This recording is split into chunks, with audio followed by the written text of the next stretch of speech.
My name is Floor Caspers. I am from, as other people who are from the Netherlands, from a fairly windy Netherlands. We have had a massive storm yesterday and are still getting the leftover bits of it today. Of course, the idea, we are in the Tucson Bead Symposium, is that we were supposed to be in Tucson. But with travel restrictions and everything, we are coming to you from the Netherlands, and all of you are coming from all over the world. If you've been looking at the chat, it is fascinating. There's a few people from Tucson, but there's a lot of people from elsewhere. So first of all, to share with you a little bit on why we started this Bead Symposium. So what happened is Robert Liu from Ornament Magazine has started a Tucson Bead Symposium a few years ago, and he is here, he is watching us. And we did it live in Tucson, getting bead collectors together, getting artists together. And a few years ago, Peter and I have started doing it from the Sonora and Glass show with help from them as well, from Tucson. So last year and this year, we're doing it online. Hopefully next year, maybe hybrid, or we'll see what happens. I am Floor Caspers. I am a bead collector. I am a glass artist and a beadwork artist from the Netherlands. And Peter, who will join me he's here. I'm here. Only his head is here. He is here to help me with it, and he's been a great part in doing the Bead Symposium together. So let me share with you what I have in store for you today. We have these, there we go. We have these presentations for you in this order. We will start by Thomas Rissom, who will be sharing a lot with us on Viking beads. We have Mette Langbroek and Annemarieke Willemsen from live with us from Leiden on a wonderful bead exhibit that has just opened up. I will be sharing with you information on capturing history in teeny tiny beads. Thomas Stricker, second Thomas, don't get confused, will take us on a whirlwind tour of his newly opened, half-opened Prescott Trading Post and Bead Museum, and Amy Lemaire, glass artist, will share with us her work and has titled her presentation, Perforated Histories. Some practical things to think about for this. Well, for us, it's evening time. For you, it might be wherever, whenever. So what we're doing, so as you have, a lot of you have already found, you can use the chat. You can use to chat amongst yourselves, ask questions to each other, pretty much do whatever you want. Not do whatever you want, but kind of, if you have questions for us as presenters, or if something is going wrong, put that in the Q&A. You have a button for that as well. And then we know that these are questions for the presenters. Because we have a lot of people, more than 360 people have signed up to join us today. So we will not be allowing any commercial links in the chat, except for the ones from our presenters. After this webinar, because I cannot see you, you can see me, you will be able to see the presenters, but for me, all of you, except for the chat and the Q&A, are just a big void. And that's a bit sad, and you don't get to talk with each other as well. So we do have the option afterwards, and I'll explain to you how that works, to chat with each other, to be on screen, and have a bit more of that social event that a symposium should also be. The Bead Symposium, nobody's getting paid here. That includes Peter, me, and all the presenters. But there are some costs involved, so we will have a link in the chat for a tip jar if you want to contribute to making this symposium and the next symposium possible. So that is, let me stop sharing that. That is quickly what we will be doing today. I'm very much looking forward to it. I think we have an interesting variety of bead people that we've gathered together. We already had a session before this, and there was already like geeking out. Oh wait, you have this book. Oh wait, you do this. You know that, and what's that in your background? So we have a really enthusiastic group of presenters together. And I think together, the group of us, the six of us, we kind of know a bit about Bead. So what we'll be doing is everybody will have a presentation or a video, and afterwards we do have some time for questions from you that you can do in the Q&A. That was my quick introduction, and that means I will now be asking Thomas number one, Thomas Rissom, to turn on his camera and join us. And Thomas, there he is. Yes. And Thomas is, he does a lot of things, but he is, to me, he is most known for, let's see if we can see this, for writing this book. And it's pretty cool, and he's going to tell you all about it. So I'm going to let you take it away, Thomas, please, all the way from Denmark. Right, I'll do my best. Yeah, from Denmark. My name is Thomas. Please keep in mind that English is my second language. So if I do say anything funny or completely foolish, be patient, okay? I will try to share my share my screen with you. Probably this one. I hope you can. Do you all see a blue screen with the Bead Maker from Bead? Right then. For the last 15 years, I have been that kind of geek who've been reading all reports from the archaeologists, been to museums to see the beads, how they were made, been standing in holes, mostly in Ribe, talking to the archaeologists to see, oh, what have you found? What does it look like? And it ended up with this book called The Bead Maker from Ribe. And let me take you through this little journey, because it all started with glass. The Romans, they made this glass 2,000 years ago. They went down to the Bead River, you can see in the map at the bottom left, I believe, in Israel, to collect sand. They went down to Israel, to Wadi el-Nasrun, to get some natron salt or soda. And using that, they got first quality glass. They're still, as you can see on the picture top left, that glass is more than 1,300 years old, but it basically looks like it's new. The Romans used these small tesseras to make this impressive pictures on the churches. The one you see in the middle is from St. Marco's Church in Venice. And I don't know, we don't know why they did it, but maybe it was like, we want to export this, we want to give it away, we want everybody to use it. Eventually, in the 5th and 6th century, these small tessera went north of the Alps and into this Northern Europe trading empire, which I will tell you about later. They were able to make more than 1,200 colors using different kinds of oxides and chemicals.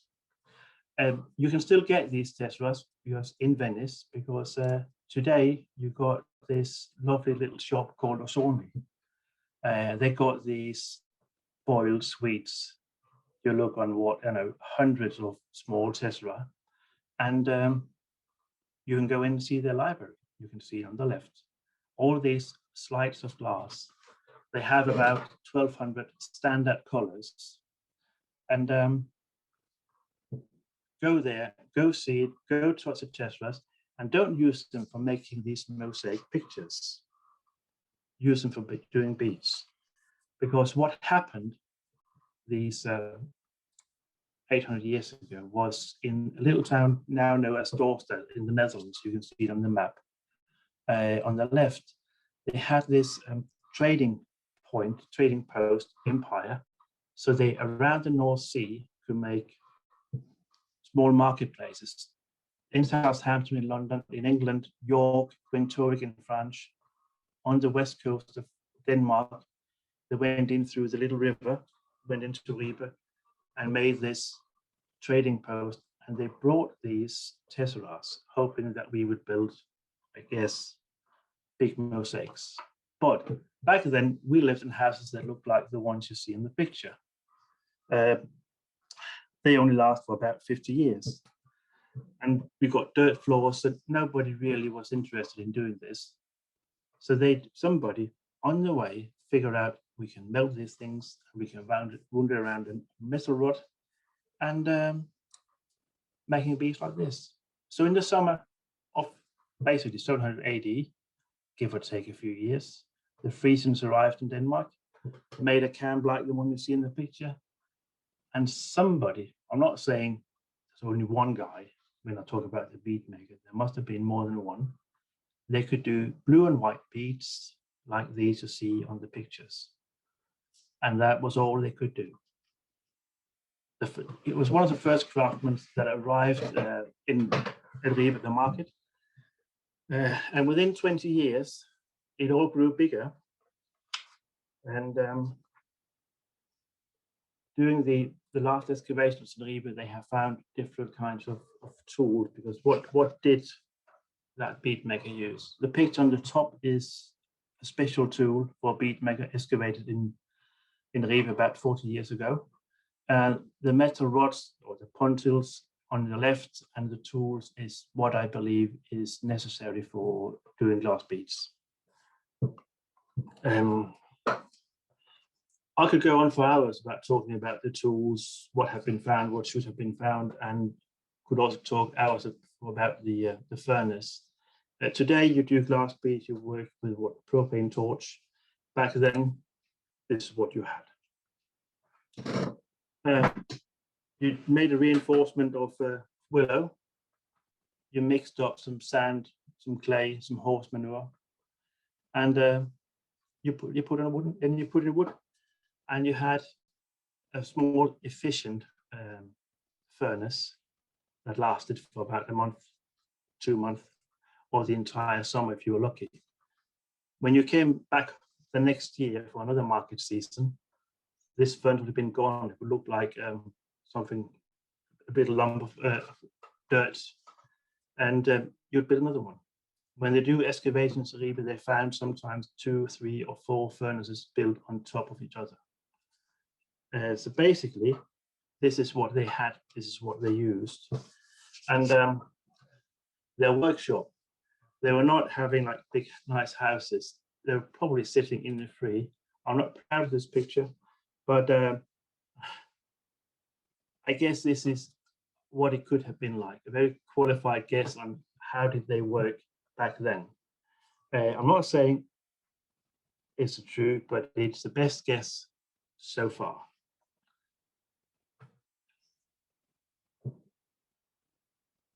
A guy like this would have been able to do about 100 beats a day. And if he was working there for like 3 months during the summer, you can do the math. There have been made a lot of beats in Ribe for all these years.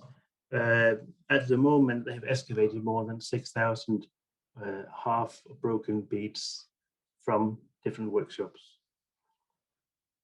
There was a fashion even back then. When I was a kid in the 1980s, Claude Monet's water lilies. I don't know what it was like in America. In Denmark, everybody had these posters on the wall. And in the 1720s, or the 720s, sorry, every girl had blue beads like the one you see in the top. Blue beads with red, white, and sometimes yellow decorations. The tessera on your right is still made of sand and natron, and then these oxides were added. To do the cobalt blue glass, you add as little as 0.1% of cobalt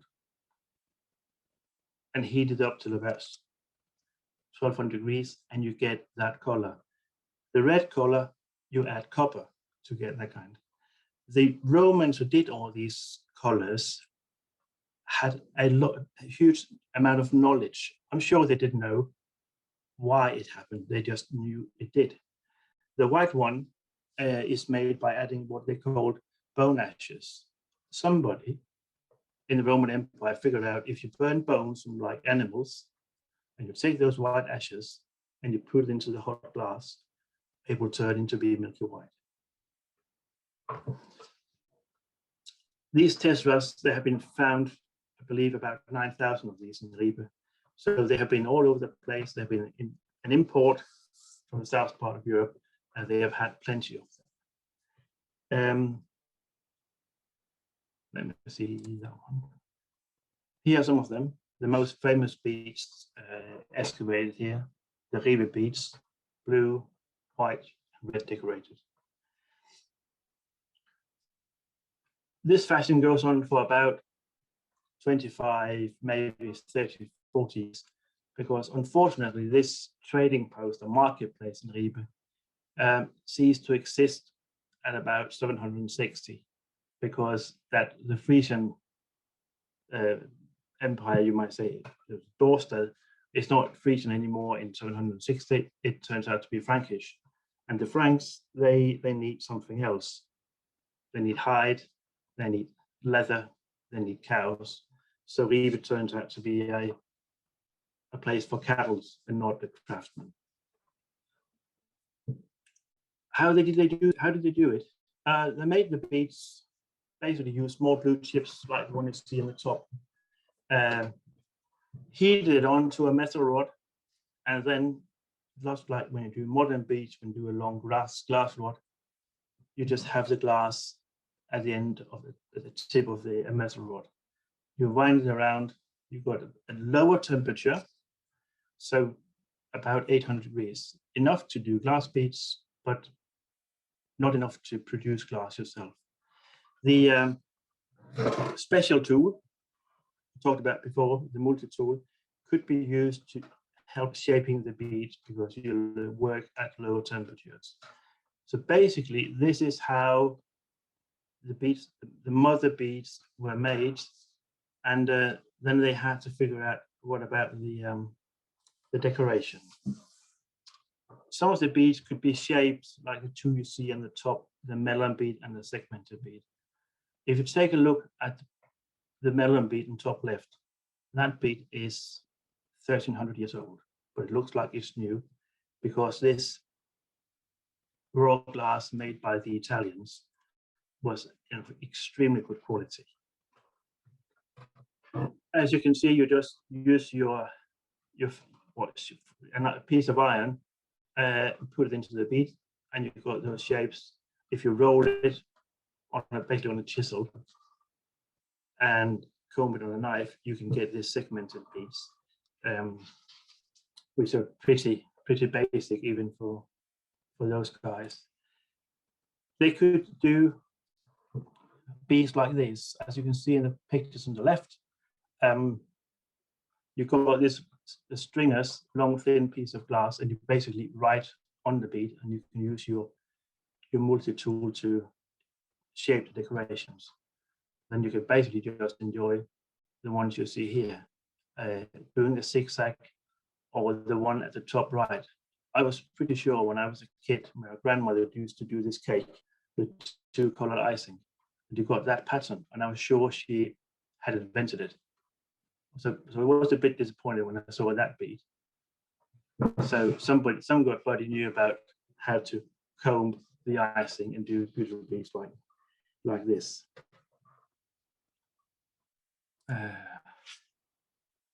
Well, a football jersey, or to the Americans, a soccer jersey. So the Danish people, this one is very, very important. It's a football jersey from 1986.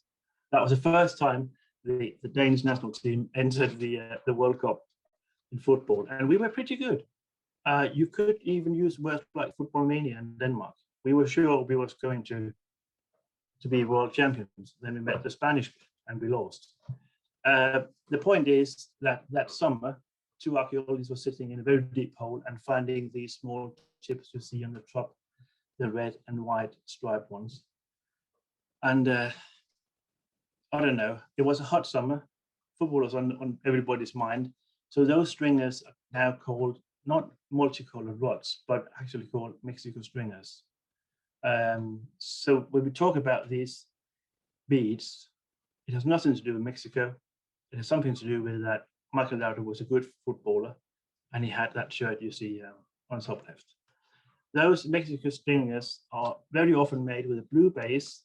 Then you add the red and the white stripes, and then you pull it like a normal stringer, And then again, like you see on the two old beads, that's how they're decorated.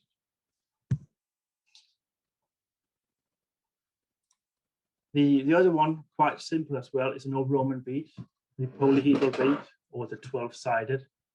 You make it, you shape it like a dice, and then you hit all the corners, so you get 12 sides, and you add on that small red dot. The Mexico stringers, you could do like those in 3D, and you got this simple eye mosaic. You can slice it just like bread or cut it, and then you put 3 or 4 of these on the bead, and then you would have this simple eye mosaic. And then again, look at how good they are preserved. They are still more than 1,000 years old, but they look like they're completely new. One bead that is rather unique for Ribe is this one called the reticella bead. I have seen many of these in Ribe, and I've seen a very few just outside. The rod you can see on top is probably made somewhere around the River Rhine in big Frankish glass workshops where they do drinking vessels. They might have used them as decorations. Some pieces have been too short, have been tossed away, or sold to the bead maker. So 2 short rods about 3 centimeters long, put around a mandrel, and you got this reticella bead, very often decorated with this red stripe in the middle. These are you may say, the classical, the traditional Ribe beads that was produced in the about 30 years in the 8th century and have been exported. You can, if you go around in Europe to museums, you can spot these basically everywhere. If you go to Groningen and see the glass beads, you can see, oh, there's one of those Ribe beads. And if you go to Rijksmuseum in Leiden, you might see 1 or 2 as well. Blue, we have in Denmark a saying that it's called royal blue, that's a color. And they have this blue beads because it was difficult to do blue cloth or clothing. So we had the beads that everybody could have. If you go to England and you look at beads, you will basically not find any blue beads over there.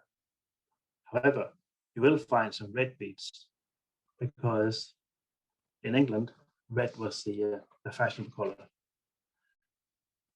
The bead maker could also just, instead of doing these traditional ones, have a bit of fun on a Saturday evening and do beads like these. Not very many of these have been excavated, basically only a few. But this is as good as it gets. The mosaic, the checkered board, was not made here. The bead was, but the bits have been an import, probably from somewhere in Italy. So Thomas, as I said before, yes, it's I have 10 seconds. Oh, that's all. I was just going to tell you to somewhat start finishing off this because we do have some interesting questions as well. I will. 1,200 years later, you may see the bead maker version 2.0 as the same computers.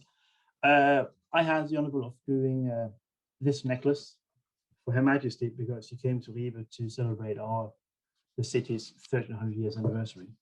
So there is a modern version as well. But you may say that most of all, that in case any of you think, oh, this is interesting, I'm going to need to know more about this. I made this Danish book called Perlemand for Ribe, like 8-9 years ago. 2 years ago, I made it in English with a lot of help from some very good friends. I have donated these books to the local museum. So it is available still in Danish and in English. And you can get it at the local museum called Museet Ribes Vikinger. You can also get them at Mosgard in Aarhus. I believe the price is about 20 euros a piece. And if you're not around, because like you are in America or somewhere else, you can write the museum at the email address down there, museum@sydvestjyskmuseet.dk. Just write them and say, hey, I need to get one of these books. How can I get them? and they have promised me that they will answer you. Right, will that do?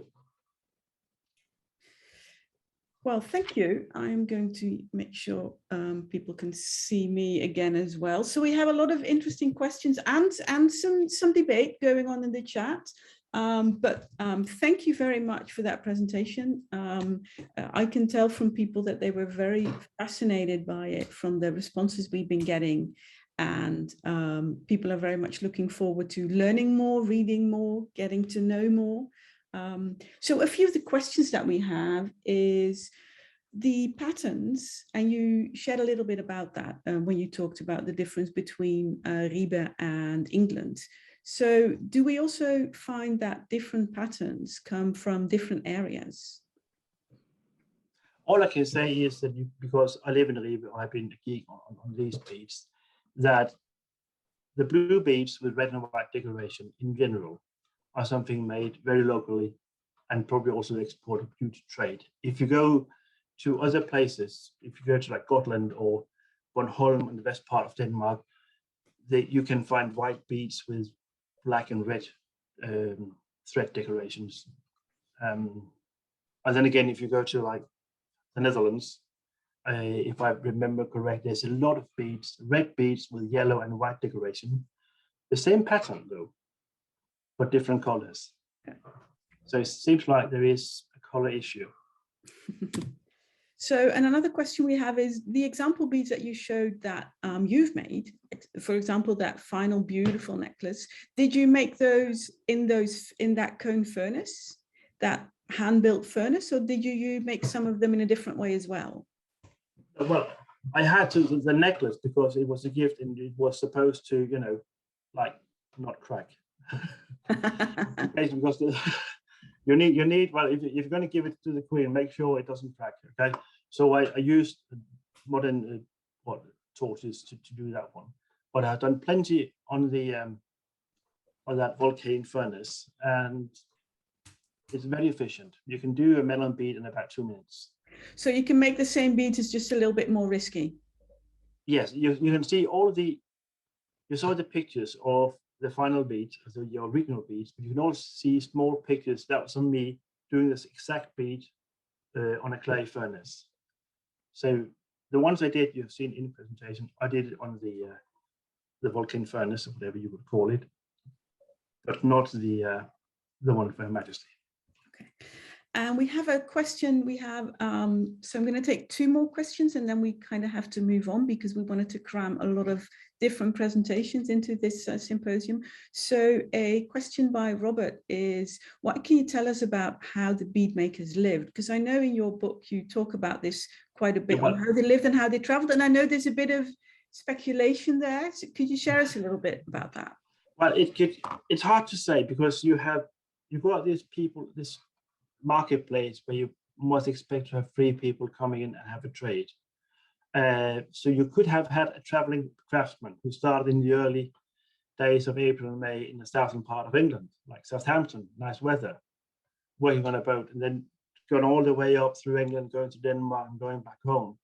And eventually, you know, if he had been here for a summer or 2, he may have found a beautiful girl and then have made his living staying here.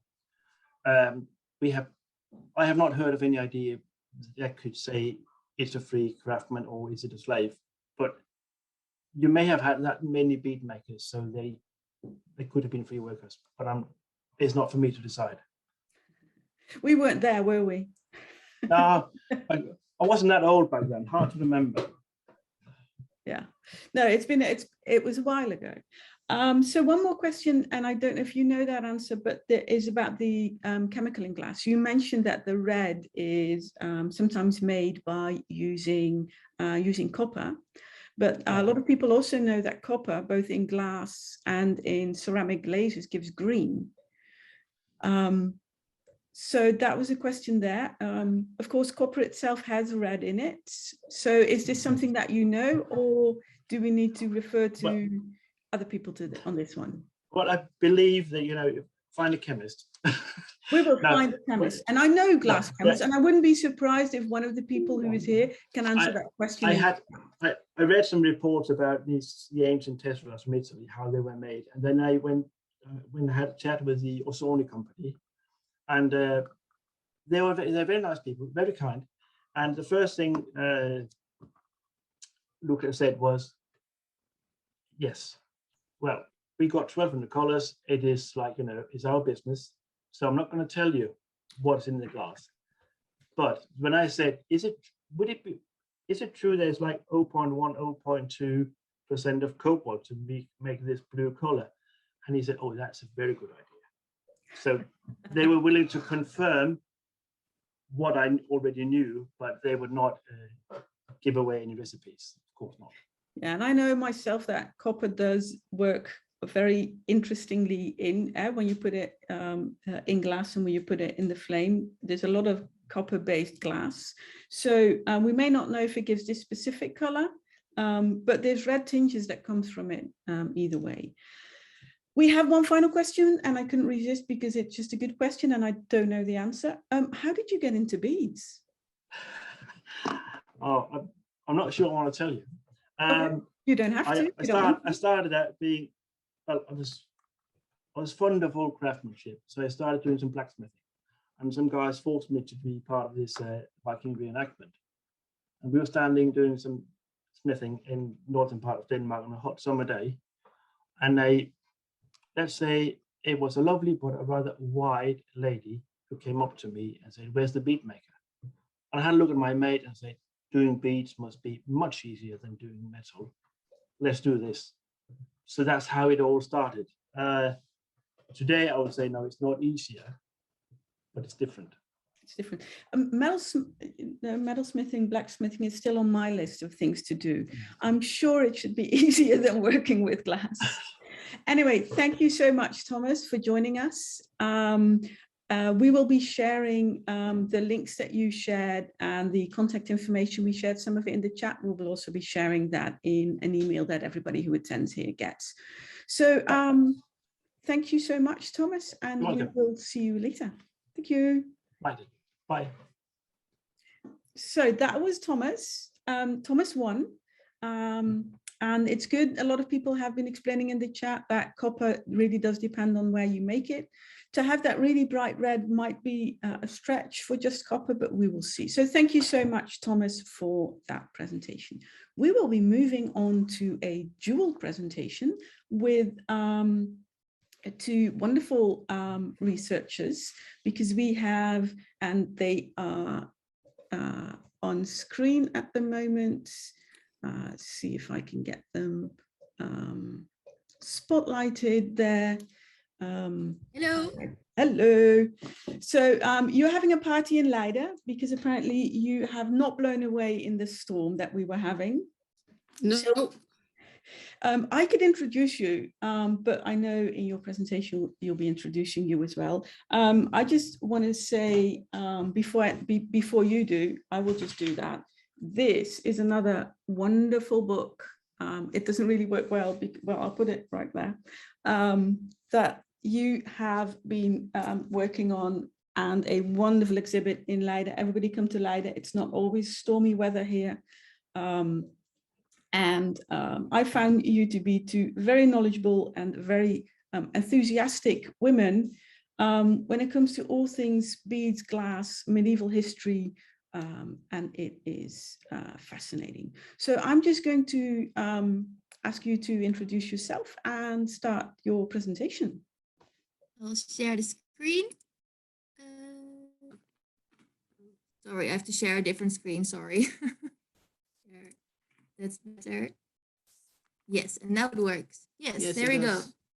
So we'll introduce ourselves and we'll give you a tour of the exhibition via a video, and then you can ask all the questions you want. So first, Annemarieke. Yes, welcome everyone. I'm Annemarieke Willemsen, and I'm the curator of the medieval collections at the National Museum of Antiquities in Leiden in the Netherlands. And I'm both an archaeologist and an art historian, but I'm best before 1600. And I know that many of you work on beads that are more modern and too young for me anyway.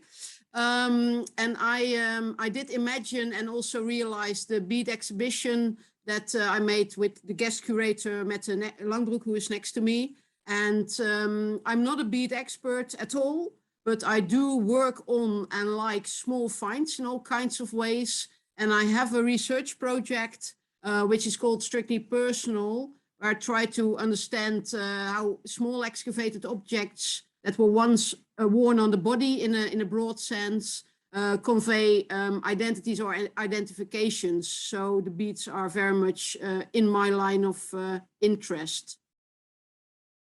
So, and then on to me. My name is Mette Langbroek. I'm an archaeologist, and most people who first come into contact with archaeologists always start talking about Indiana Jones and talking about adventures and being chased by big clay balls in caves and temples. But actually, that's not what archaeology is like at all. For me, archaeology sometimes looks like this. You see dark stains in the soil, and these are two early medieval graves from Uden in the Netherlands. It's in the south. So this is what archaeology looks like to me. More often, for me, it looks like this, because when you find beads in graves, you have to lift that bit of the grave into your office, basically. So you can excavate it very carefully from your office, and you can document all kinds of things that you don't have time for in the field. So this is me recording beads also from the south of the Netherlands, a different early medieval site. And more often for me, because I study early medieval beads, archaeology looks like this, behind a laptop and a microscope. So the beads I study for archaeology are beads from the Merovingian period, which are the 6th and the 7th century AD. And I studied the area of the Netherlands, of Belgium, Western Germany, and Northern France. And these are examples of beads that occur in Merovingian graves. And there's beads of amber, there's mosaic beads, there's simple donut beads. And as you can see, they're very, very, very beautiful. This is an example of an early medieval grave from Lent, Lenseveld, near Nijmegen, in the east of the Netherlands. And this is the grave of a child of 5 or 6 years old. And this child is wearing a necklace with beads with provenances from all over the then known world. Beads from Europe, beads from the Baltic, beads that were made in Egypt, in the Middle East, and even beads that were made in India. So around the neck of this child, there lies the entire known world as it is. And I think that's fascinating. So by studying beads, you can actually study exchange connections, which is a very economic thing to study. And I think that's really fun to have such unexpected research based on beads that we often refer to as just being pretty. I map beads in the Merovingian graves, and all these dots on this map represent the site where beads are found. And the larger the dot, the more beads were found. So it's a very, very common thing, as you can see. And well, the furthest I've been able to trace beads that we find in Merovingian graves are these golden glass beads or segmented metal foil beads. They were made in Egypt, and they're found all over Europe in 6th century graves. And recently they've also been discovered in Japan and Korea. So basically these beads really, they represent a world network. And I think that's fascinating for the 6th century. So beads are not just beads. They're pretty, but they're also a very, very handy tool for studying past exchange connections. So on to the exhibition we made. I met Annemarieke at the Dorestad Congress a couple of years ago. And she asked me to study the beads from Dorestad, because there's lots of beads from Dorestad in the museum, and basically wrote an article together when I studied these beads. Thomas has mentioned Dorestad earlier as well as one of the main exchange sites in the 7th, 8th, and 9th century AD. So I wrote an article in Dutch, and then I also wrote a big report. And you can download this report for free when you go to my academia website. And every single bead from Dorestad is depicted in this report, and you can read all about it. And then we made this report, but then Annemarieke said, well, let's do something else. Let's make an exhibition on beads from Dutch archaeology. And and we wrote a book with that called 5,000 Years of Beads. And Annemarieke is now going to give you a tour of the exhibition. So I'll stop sharing my screen now, and Floor can start the video because we've recorded it before.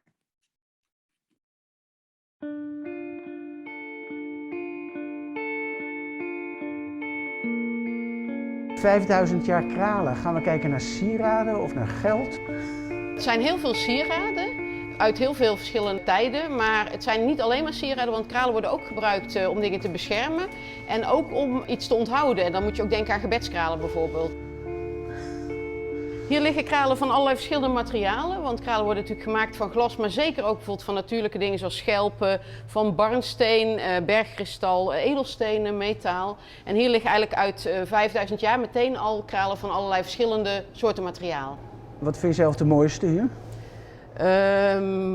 Ik vind de combinatie van barnsteen en blauw glas zelf heel mooi. En het leuke is dat het ook samen is gevonden met een ketting en ook met een skelet. Dus dat we ook eigenlijk weten precies wie dit gedragen heeft.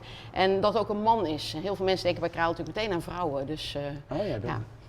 En die ronde ketting met die punten, dat lijken wel pijlen. Nee, het zijn hangers in de vorm van vuursteen, lijkt het inderdaad een beetje op. En het zijn staafkralen en gewone kralen. En deze zijn allemaal gemaakt van brons. Dus het zijn metalen kralen en je ziet dezelfde kralen in glas nagemaakt worden later.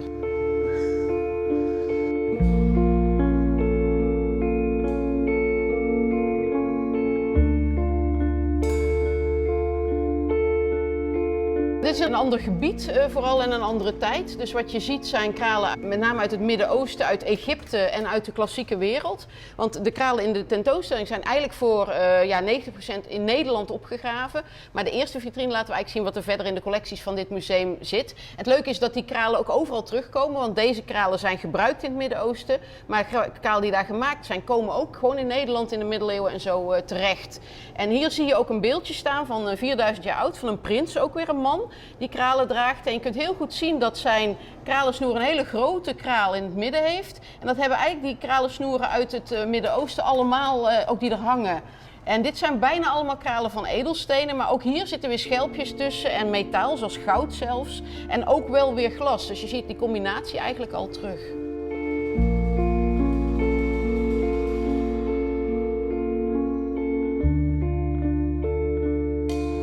Heel veel oude kralen dus, maar ook meer nieuwe kralen? Ja, de opgegraven kralen in de tentoonstelling die zijn eigenlijk van de prehistorie van 5000 jaar geleden, 3000 voor Christus, tot en met de 17e eeuw. Maar we hebben het aangevuld met wat persoonlijke kralensnuren, dus mensen die echt hun eigen verhaal vertellen. En ook moderne kralenkunst. Dus Floor Kaspers, een kunstenares uit Den Haag, maakt kunstwerken van kraaltjes, hele kleine kraaltjes die allemaal aan elkaar verbonden worden. En hier liggen en staan 5 van haar kunstwerken. En ze heeft uitgeteld dat daar meer dan 1,5 miljoen kraaltjes in zitten. Zo. En ze werkt, zoals je ziet, ook weer met kleur, hè, de mogelijkheden van de kleur, maar ook met beweging. En ja, ze zegt zelfs dat je het eigenlijk altijd moet aanpakken. En het is eigenlijk wel jammer dat dat niet kan. En toen ze het kwam brengen, mochten we er dus gewoon ook allemaal even, zeg maar, mee spelen. En het mooiste vind ik die blauwe, die heet Esfa aan. Die heeft zich gebaseerd op tegels in een moskee in Iran. En dat zijn een soort driehoekjes die alle kanten op kunnen vouwen. Dus nu staat hij op één manier, maar je kan hem ook oprollen en je kan hem ook opvouwen. En ik zie een lint. Is dat ook een kralenketting? Of is dat, Nou, dat is haar coronatijdlint. Zij is begonnen toen in de eerste lockdown in 2020. Ze begonnen met elke dag het aantal besmettingen en het aantal doden uiteindelijk om dat een kleur te geven in een oplopende lijn. Dus wit is niks en zwart is het ergste. Dat heeft ze elke dag gedaan tot met eind december 2021. En ze heeft er zelf ook 1 puntje op gezet op het punt dat iemand die zij goed kende aan COVID is overleden. En ook 1 puntje toen ze de eerste vaccinatie zelf kreeg. Maar ik vind het zelf een heel mooi, bijna archeologisch ding met wat mij doet denken aan de jaringen van een boom. En ja, wat ik wel zelf ook heel mooi vind is hoe dit helemaal van kralen is, maar zo lijkt op bijna een theedoek of iets dergelijks. Dit is haar Bollevelde impressie. En hoe zie je hoe tactiel die kralen ook zijn en hoe dat mooi verschuift als je dat hanteert, zeg maar. Ja. Ik zie hier een soort sieradenkistje. Ja, dit zijn kralen en kralenkettingen uit Romeinse sarcofagen, dus uit graven, uit de 2e en 3e eeuw na Christus. En die vind je eigenlijk niet los in zo'n grafkist, maar die worden in een kistje meegegeven, eigenlijk een persoonlijk sieradenkistje. En dit kistje is heel bijzonder omdat het bedekt was met schildpadschild. En dat is heel kwetsbaar. En er is dus een reconstructie gemaakt met fotootjes van de dingetjes die eromheen liggen, om te laten zien hoe het op dat kistje zit, ook mooi met dat slotje. En dit kralensnoertje en die hele kleine kraaltjes en dat gouddraad zat daar dus in. En we hebben in de tentoonstelling ook een afbeelding hangen, een Romeinse afbeelding ook van een muurschildering, waar je ook een vrouw ziet die uit zo'n kistje een kralensnoer laat zien. En ik zie hier een ketting en daar heb ik van begrepen dat die vanochtend is binnengebracht. Ja, dus het allerlaatste bruikleen wat binnen is gekomen is vanochtend zelf door de bruikleengeefster gebracht. Een meisje dat Lieselotte heet. En dit is haar kanjerketting zoals dat heet. En dat heeft te maken met kinderkanker. Kinderen die kanker hebben krijgen zo'n ketting met hun naam. En die krijgen bij elke behandeling een kraal. Dus bij een prik, bij een chemo, bij een bestraling, als ze op een kamer moeten blijven, als ze in isolatie moeten. En voor elk type behandeling is er een kraal. En die worden dus aangeregen en daarmee kunnen zij trots zijn op wat ze allemaal doorstaan hebben. Maar kinderen kunnen van elkaar, dus in het ziekenhuis bijvoorbeeld ook zien wat ze meegemaakt hebben. Is ze genezen uiteindelijk? Ja, zij is nu kankervrij, ja. Zijn deze kralen ook in zand gevonden, dat ze op zand liggen? Ja, dat geldt bijna voor alle kralen in de tentoonstelling, dat ze opgegraven zijn. Dus dat ze honderden en soms duizenden jaren in het zand of in de klei hebben gezeten, ja. 400 tot 800 na Christus. Dan worden die kralen allemaal in graven gevonden. Dus die zijn meegegeven aan een overledene door de nabestaanden. En het is waarschijnlijk dat een groot deel daarvan ook bij die persoon hoorde. En dat weten we omdat je in deze snoeren kunt zien dat er heel veel kralen gecombineerd zijn. Niet alleen van verschillende materialen, barnsteen, bergkristal, fossieltjes zitten erbij. En heel veel glas, maar ook edelstenen en halvedelstenen. Kralensnoeren zijn eigenlijk opgebouwd uit kralen die van verschillende plekken komen en uit verschillende tijden stammen. En daarmee zijn die kralen mogelijk gedurende leven voor of door iemand verzameld in een kralensnoer, wat daarmee ook heel persoonlijk wordt. En wat dus om die reden bij die persoon is meegegeven toen deze stierf. Wat ik zelf heel leuk vind is dat deze echt uit heel Nederland zijn. Ze liggen ook echt van Maastricht tot Verwerd en Loppersum. En er liggen zelfs nog Franse en Duitse, Hongaarse kralen. Het lijkt allemaal best heel veel op elkaar. Het is allemaal heel gemengd en heel druk en heel kleurrijk. En dit is dus echt een soort Europese mode in de vroege middeleeuwen. En daar hangen de prenten van degene die ze droegen. Ja, dit zijn wel uit de late middeleeuwen, dus dan spring je eigenlijk meteen naar ongeveer 1500. En daar zie je heel veel mensen kralen dragen of kralen gebruiken. Want kralen zijn niet alleen sieraden natuurlijk, maar inderdaad ook gebedskralen. En in zijn handen zie je bijvoorbeeld die gebedskralen terug. Dat zijn dan weer meer rozenkransen? Ja, gebedskralen is een beetje een algemene term. Rozenkrans is echt specifiek katholiek. En we tonen bij de persoonlijke verhalen ook een islamitisch gebedssnoer, een tasba. Dus die heet eigenlijk in elk geloof weer anders, want ook in hindoeïstisch, boeddhistisch komen gebedskralen veel voor.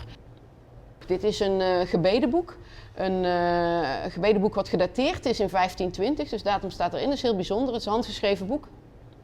En daar staan rozenkransen in de marge afgebeeld, van bloedkoraal gemaakt. En hier staat uitgelegd hoe je de rozenkrans bidt. Dus 3 rondjes van kralen. En op de grote kraal moet je een scène uit het leven van Maria of het leven van Christus overdenken. En wat ik heel bijzonder vind, is dat er dus bij dit boek nu ook echt rozenkransen liggen. Die zijn opgegraven in Den Bosch en die uit precies dezelfde tijd dateren.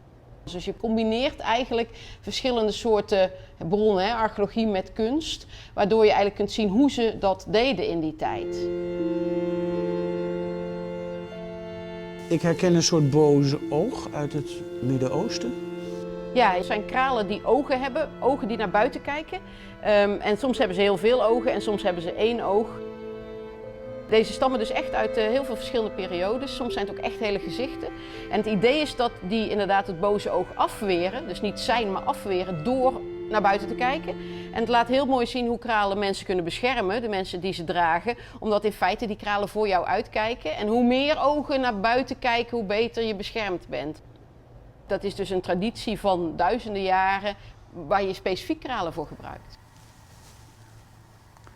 En waar werden de kralen gemaakt?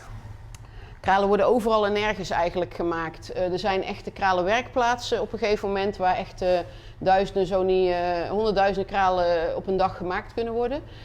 Je hebt eigenlijk heel veel kralen centra. Die worden in de late middeleeuwen gedomineerd door Venetië. En dat is nog steeds natuurlijk een plek waar veel kralen worden gemaakt van glas. En vanaf 1600 is Amsterdam eigenlijk een van de grootste kralencentra ter wereld.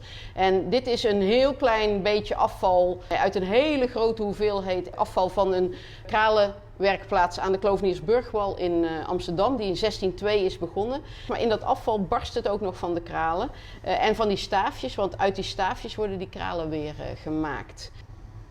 En deze grote kralen, dat is een ander verhaal, want die worden eigenlijk gebruikt om tuintjes van te leggen bij landhuizen. En dat zie je eigenlijk vanaf met name de 17e en in de 18e, 19e eeuw is dat landhuizen vaak een wintertuin hebben die aangelegd is van kralen in plaats van bloemen, zeg maar. En daar worden dus hele patronen gelegd van kralen. Als ze later gevonden worden, hebben mensen vaak gedacht dat ze gedragen waren. En er zijn hele verhalen over dat ze zo groot zijn en dat dat mode zou zijn. Maar die zijn dus helemaal niet gebruikt als sieraad, maar als bloemenperk, winterhard bloemenperk.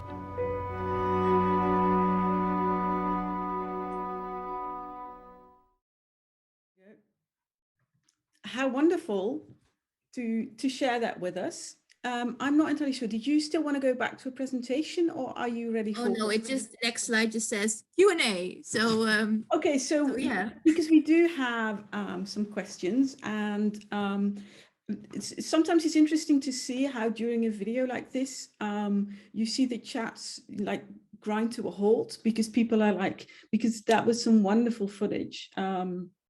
So thank you for that. Thank you for showing that. One of the questions we had is, do you know anything about the type of string that was used on some of these older pieces? Because I can imagine it doesn't hold up as well in all that, you know, being in the ground for 1,000 years.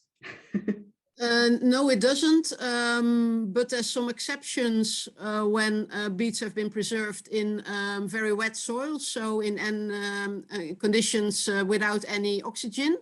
And some of the prayer beads, for instance, are on original string, and that's most often is either wool or silk. And for the early medieval beads, we actually found that the string is almost always missing.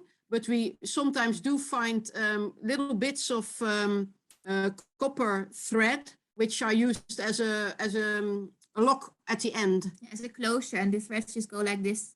Yeah, so we do find that the piece which locked the necklace was attached to string about like 1 centimeter down into the necklace.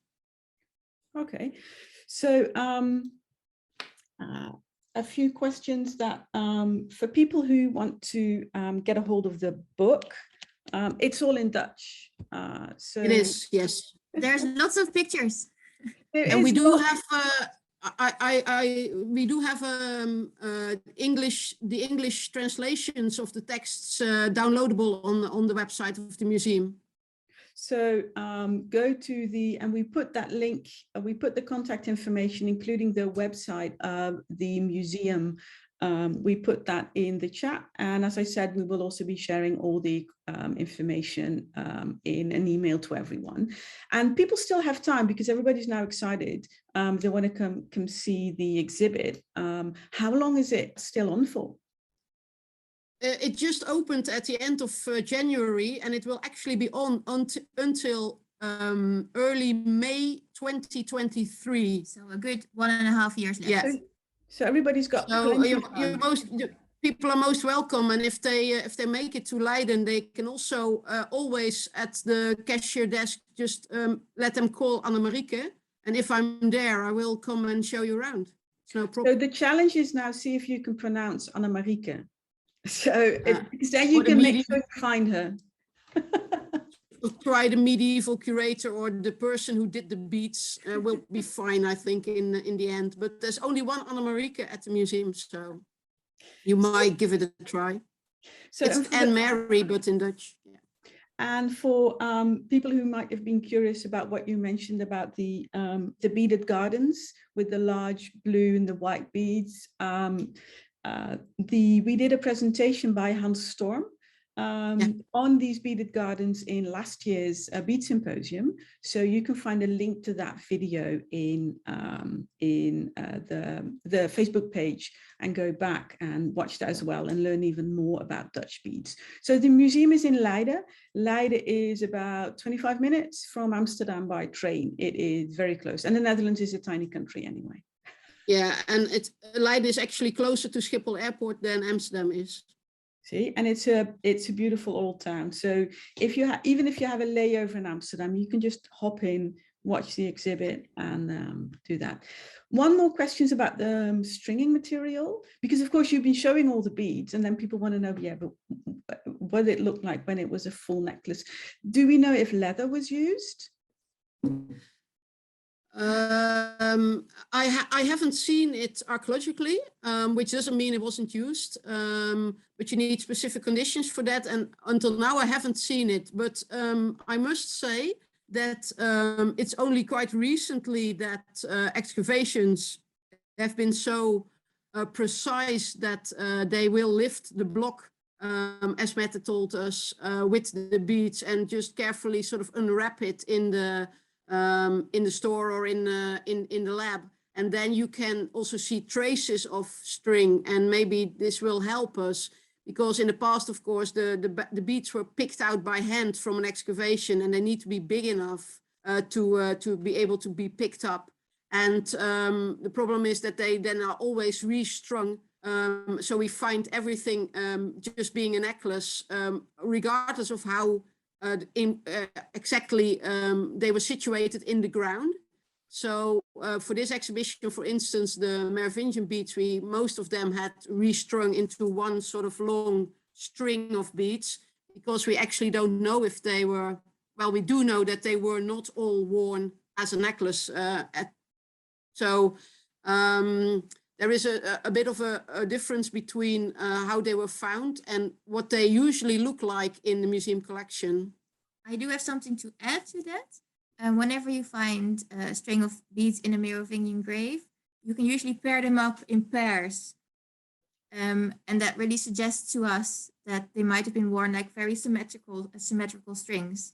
And that's the way we, or curators before us, happen to string them anyway, because that's what people like, symmetry. So yeah.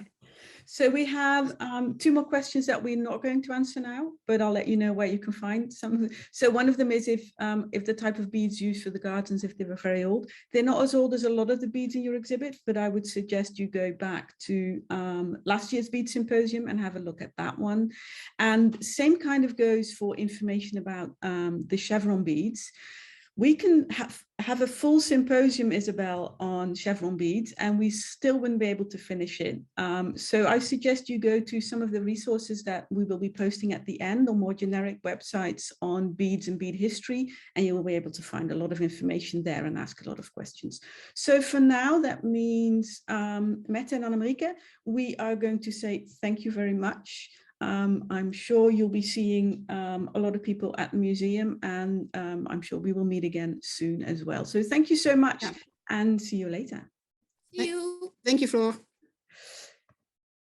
So there we are. Remove. There's a lot of stuff that goes on in the background, trying to look at all the Q&As, all the videos, all the things, but I think we got it. I think we're good. Anyway, that was wonderful. I am going to be announcing myself. That means I will be sharing. You saw a little bit of it in the exhibit that Annemarieke was given the tour of, on some of my work, the COVID timeline, that I'll be talking about as well. So my presentation is going to be on, there we go, on capturing history in tiny beads. So we've been talking about beads from history, historic beads, ancient beads, and we will also continue to talk about beads that were inspired by history. But there's also, beads have also been used to keep track of history, to capture moments in history, to capture personal history, especially in seed beads, but not only in seed beads. So in my short presentation, I would like to share with you some examples of that, and some examples of my work as a bead artist where I have been doing this. And the example that you are looking at right here is a highly decorated tray. So you're looking full on onto the tray, entirely covered in seed beads, and it dates back to 1662. And it is currently housed in the Metropolitan Museum in New York. And it shows the union of King Charles II and Catherine de Braganza. And so why I put this in here, because it is an example of capturing history in tiny beads. It's having a moment that was important in history and making sure that, as if you were taking a picture, as if you were making a painting, but then doing that in beads to make sure that you capture that specific moment. And here is an example of, you have more close-ups. And I am absolutely sure that Annemarieke, even though her specialties before 1600, and this is 1662, would probably be able to tell us a lot about the symbolism in here, because a pretty picture in a tray like this is never just a pretty picture. Every little aspect of this that has been captured in beads, the butterflies, the bugs, the peacock, the flowers, all of these have meaning, and all of these tell a much more detailed story than just the wedding of the king and his soon-to-be queen. So why do I think that beads are such a good way of capturing history, be it personal history, be it a more generic moment in history? Beads have already been used in so many places and so many cultures with a symbolic meaning. So it's like it's embedded almost in the beads, especially when beads were more rare than they are today. They were used for special moments and for creating symbolism and for showing what was important, what wasn't important, who wasn't important. And of course, when we specifically look at seed beads and glass seed beads, the number of colors that they come in is amazing. So you can do so much with that. Also, of course, beads, I mean, it may seem a bit obvious, but hey, beads, they are made to be strung. They are made to be created in a specific pattern. So in order, if you want to track something in history, the order is already there. By stringing them, you create a specific direction in which the beads are going. And it's, you can count them. They are, 1 to a million, maybe. So so that's one, and I will be looking at some of your questions later, but I got a question. Peter was just, you can see my face going that way. That means Peter was showing me, look, there's a question, you didn't see it. Answer the question. The question is, where did the seed beads come from? When we're talking about the 17th century seed beads, most of those would come from Venice, at least when it came to Europe. There's some other varieties, but most of these will have been Venetian created seed beads. A lot of patterns can be made and a lot of seams can be made by weaving and embroidery, and it also really suits itself for use with beads. Of course, they're small, they're manageable. You don't need to make a big sculpture. You can just have the beads and make them. And as you can see from this example from 1662, Mariano, 1662, they hold up well. Glass beads generally hold up really well. So not only are you capturing history, but you're really saving that moment and that specific image for a long time. When I speak of ways to capture history, I think of 3 different ways. One is to commemorate a specific moment or a specific period or specific event. Another one is to keep track of what history is doing, what is going on.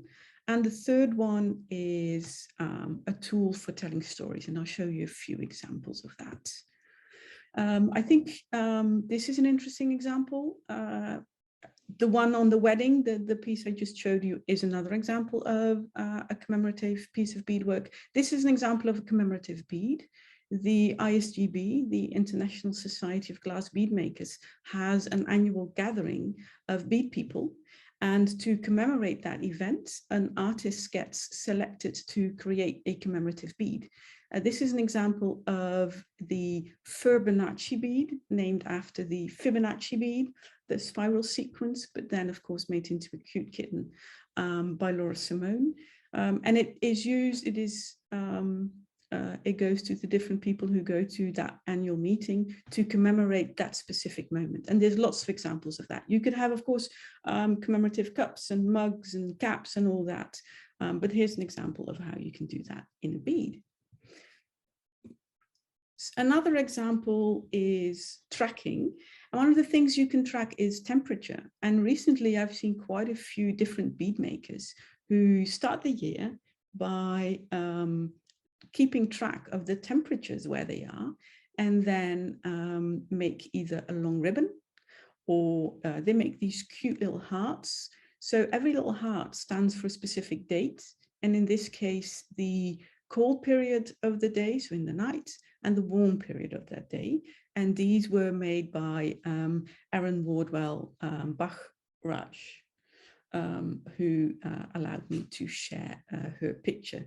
And I'm not entirely sure, but I wouldn't be surprised if you see a few silver ones in there, that they are to track snow. I might be wrong though. So tracking history with beads can be done as well.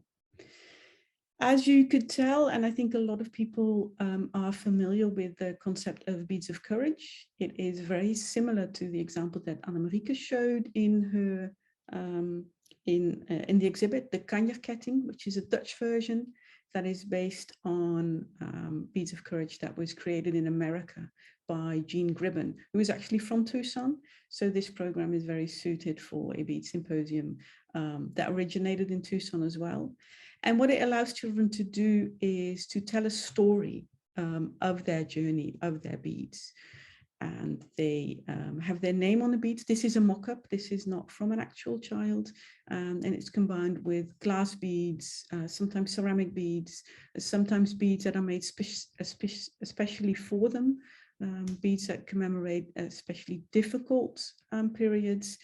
And what I found interesting is when I went to an event by Beads of Courage, and I met a family and they were carrying their beads. And this was this girl had a bag of these beads, and the sheer weight of it was impressive. And if you were to go by every single bead, they all represent a specific moment in her personal history. So it's a very emotional, important way to strengthen the ability of children to share their own history and talk about it, because it's not easy to talk about it. So that is about the different ways of using beads. And here's one more example. There's also about sharing stories and talking to stories. So this is an example of a series of beaded belts that were made by Ray Fedden in the 1950s, not some of it 1940s, 1950s, 1960s. And they are found in the Six Nation Indian Museum in Onchiote, New York. And what he has tried to do is take a lot of the legends and a lot of imagery and stories from the Iroquois and make those into belts. So these are Iroquois beadwork that, again, a lot of these stories only get passed around orally by sharing them, by talking about them. But here they are made into beaded belts to be able to make that story come alive and share it with more people. So there's a series of examples on how you can use beads and how they have been used to capture history. And all of these collectively, I think, have probably inspired me to do something similar. And here's an example of a piece that I made. I worked on this for an entire year. This is from 2016, the year when I turned 40. I turned 40 on January 2nd. So only one of the days in this entire calendar is when I was 39. So that's the little blue one in the top corner. So this gives you some idea of how this was made. So what I've done is for every day, and I kept a journal, I would pick colors of beads that would have something to do with either what I did that day or how I felt that day. So it could be a mood, it could be an event, it could be good, it could be bad. And then I was able to put it all together for a large exhibit. And what I will show you is a quick video of what that looks like. So this shows the entire piece hanging, and I will zoom into it so you can see it a little bit better. My calendar is not in the exhibit in Leiden. My calendar is on the wall here in Peter's house. So that's January, February. You can see that really bright one is when I first did the flame off in Tucson, so a glass blowing competition. And I'll zoom in so you can see what that actually looks like. For those who also do beadwork, these are size 15 beads, and because it was a leap year, there are 366 tiny squares, well, tiny, not that tiny actually, squares of beadwork here. So this is, I think, a very specific example of how time, moods, and in this case, very much personal history is put into beads. And I'll explain a little bit more about the COVID timeline. So this is where I started, the COVID timeline. It started with me working on a ribbon. I didn't think it was going to be this big. I really didn't. I didn't want it to be this big. I was hoping for a short project. It never happened. So what I did is for every day, I made one stripe for the number of infections of that day. That starts with the blues. So we started with the first infection, which was the light blue, and the other color shows the people who have passed away on that day in the Netherlands from COVID, which in that early period were fortunately only very few people. Unfortunately, of course, it quickly went into darker colors. In this case, increased to the greens, the yellows, and the oranges, and the darker colors, especially when a lot of people passed away. I think every presentation should have at least one cat picture in it, also to check if you are still, if you're still with me. I do this with my day job as well, which has nothing to do with beads, but I usually include a cat picture. This is my, Peter is laughing at me right now. Anyway, so this is how I continue to work on this. This is a typical, you can see the list where I stripe off which day I've done. And I will share with you, if you give me a second, because I need to go back on that one, a video of what the entire piece looks like now. We do need cat pictures. See, I knew I'd get a response when I start talking about cat pictures. You know, you people are easy. Anyway, I will not be talking over this because it's pretty self-explanatory.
So not my happiest work, but I am really glad that I made this and that I have continued doing it. I have considered stopping, but I will continue to do this. At the moment, it is almost 2 years. We had our first infection in February 28 in 2020. At the moment, what you can see when it ends is we have very, very high numbers of infections. So that is the black, the really dark colors. But you can also see that the numbers of people who passed away have really gone down. So it's like black and white. It's two different colors.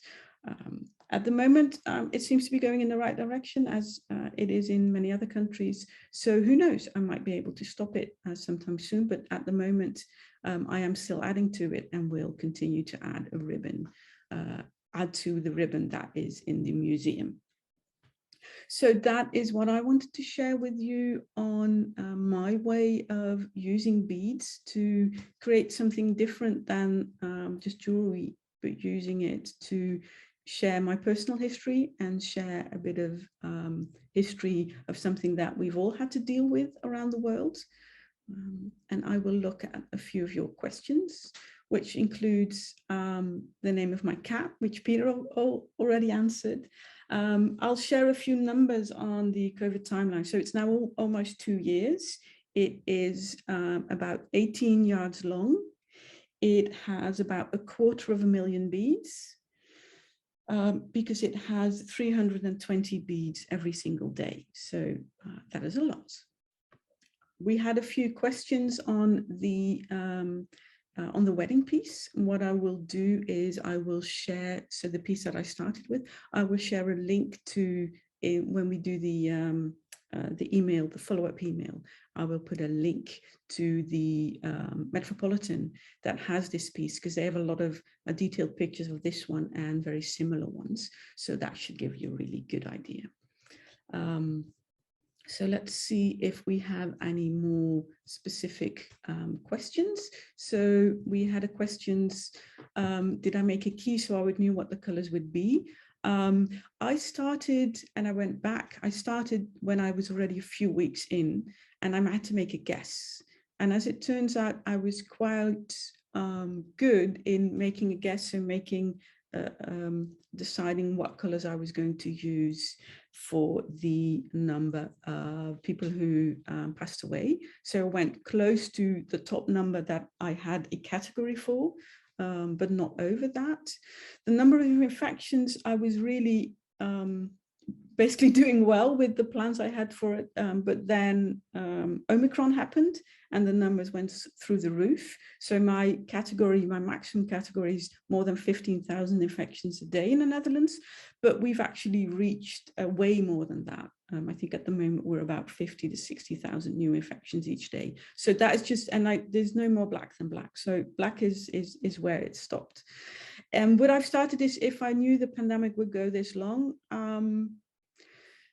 I don't know, but I'm glad I did. So maybe I would have, but it's weird. It's a weird project, as these last 2 years have been weird. It's brought us difficulty and it's brought us some wonderful new things, including the fact that we can be here with hundreds of people sharing our love of beads. And we wouldn't have been able to do that if we were only in Tucson. And Kay, final question. This piece, the COVID ribbon, is made of size 11 Delica beads, so not size 15 beads. And with that, with the combinations of happy kittens and depressing COVID, I'm going to invite our new presenter to share his piece. So I am going to ask Thomas number 2 to turn on his camera and his sound. There you are. Okay, well, for those of you that know me, I've been collecting beads since the mid-70s. I have a fairly sizable collection. I'm in Arizona. That is the understatement of the year.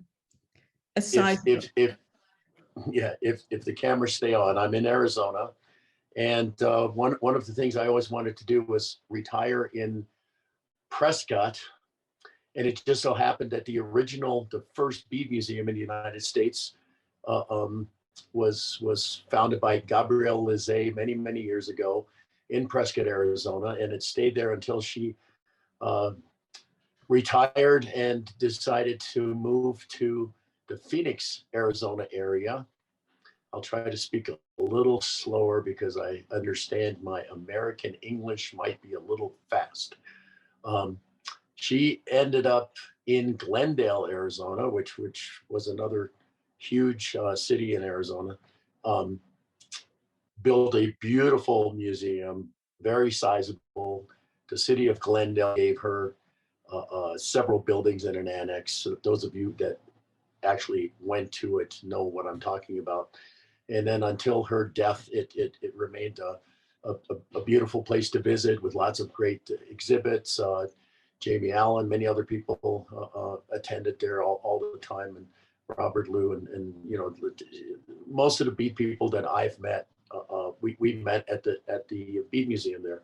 Anyway, long story short, when I retired from my day job, I wanted to do something with my collection, and once I decided to move up to Prescott, Arizona, and build a new home, I decided to build a small bead museum and a trading post to further my hobbies and the love of beads.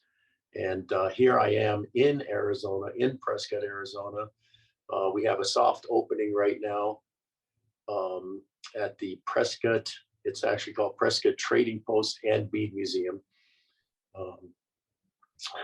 I did pre-record a video. I don't have control over it, so Floor can go ahead and click on it and get it started. Unfortunately, it's probably a little fast moving for some of you. I tried to squeeze a lot of things into a 20-minute period, but if Floor would click on play, then we could watch it, give you kind of an overview of it. I will share the video, and for those of you, because I've seen the video, I love the video. It is an absolute whirlwind tour. If you think you know a lot of different beads, you'll get ready to be surprised, because there's a lot more different beads in this one video than you've ever seen anywhere together. Okay, good. So sharing. Beautiful downtown Prescott, Arizona welcomes you to the Prescott Trading Post and Bead Museum, now open. Approaching the front door. My Trading Post Apache Indians are guarding the place. My beautiful hand-painted signs local artist did for me. So you walk inside. First thing you notice is there's not a blank spot on any wall. Everything. Oh, right there's the original Prescott Bead Museum sign from Gabrielle Lizet's Bead Museum that was here years ago. Found in her daughter Brinley's garage. We have beads hanging literally everywhere. Over 3,000 strands of beads at your fingertip. Just a real quick tour of some of the cases. Native American, old pawn type material. Right here we have some Gabrielle Lizet pieces. We have Richard Patterson. This is the Richard Patterson corner. A dear departed friend of mine who was an avid collector and a genius when it came to bead identification. Anyway. Try to do a quick tour. Some minerals, gemstones I cut over the years. Gem silica chrysocolla, one of my most favorites. Chrysoprase, my friend Alan Curtis did a lot of cutting for me there. Some more beads from the Richard Patterson collection against the wall back here. I'm going to move real quickly here because we have a lot to cover in a short period of time. Bracelet rack. some old snookums out of different trading posts along the way. A beautiful wooden hand-carved Navajo displaying its merchandise. Tuareg material. Ethiopian and Tuareg crosses. Lots and lots of cool things. Okay. I do have some new jewelry. My brother-in-law is a jeweler, and these are his creations. Very nice material. Again, everything you notice on the walls is, there's a bead rack on every wall. There's a bead rack underneath every showcase. Tons and tons of beads, lots of little artifacts. And again, I'm moving rather quickly. Artwork on the walls, different collectible type things. Of course, you got to have a little bit of a cowboy look. This is a cowboy town. Here we have a pre-Columbian case that has lots of goodies, Native American and Mesoamerican material. Beautiful jadeite, mostly Guatemalan. Of course, when you're in a gold mining town such as Prescott, Arizona, you've got to have the little burro that did all the work.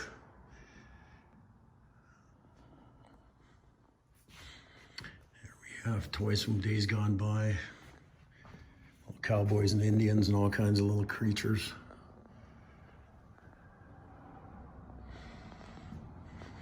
Our flyers. A little checkout counter. Again, below the checkout counter, bead after bead after bead. Advertising memorabilia, old advertising art. Now here's the sign that goes into the museum part.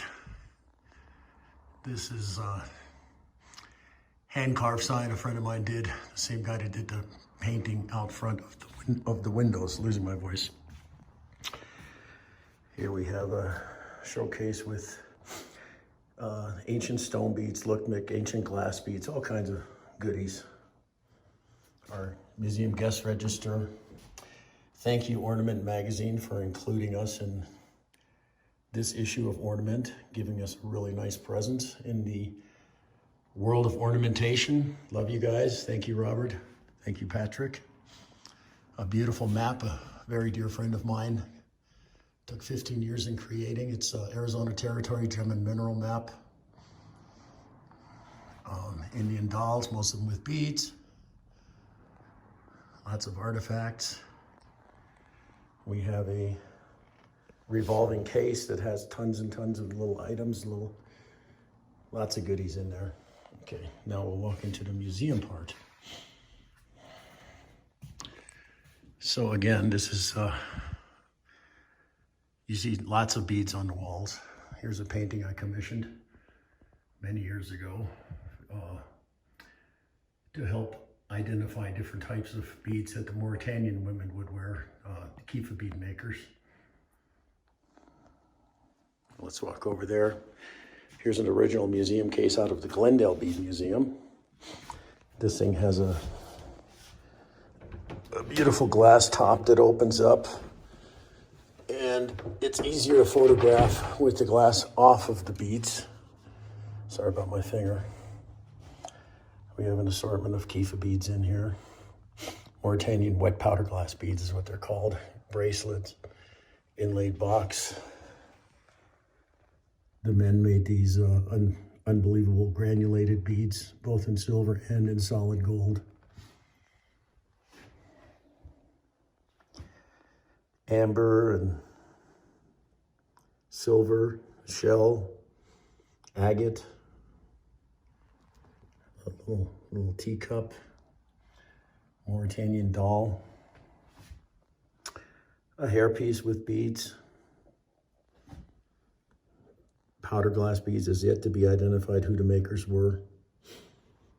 And again, some more beautiful, sorry about the reflections of the glass. Mauritania is one of my most favorite places as far as finding beads, and they're almost impossible to find nowadays. Close the lid again.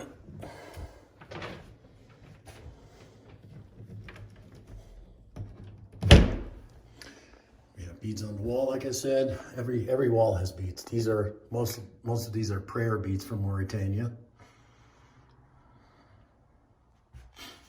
A lot of them are inlaid wood. Some of them are really intricate. Then we have faience and frit and lapis and all types of cool beads on the walls. I'm gonna swing around, hang on. Well, let's go here. We have a case of North American traded beads, Nueva Cadiz, chevrons, all different types of North American traded beads.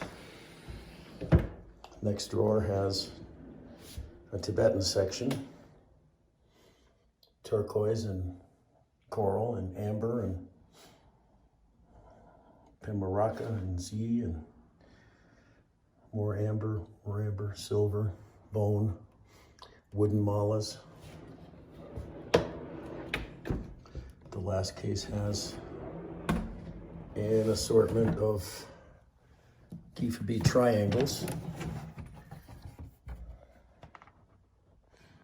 and some precursor beads, what I call precursor beads. These are glass beads from the Islamic period, and they have the same colorations and a lot of them have the same patterns that are found on a lot of the Kifa beads. So just to give you an idea, this is kind of what, unfortunately we're filming through plexiglass and glass on this.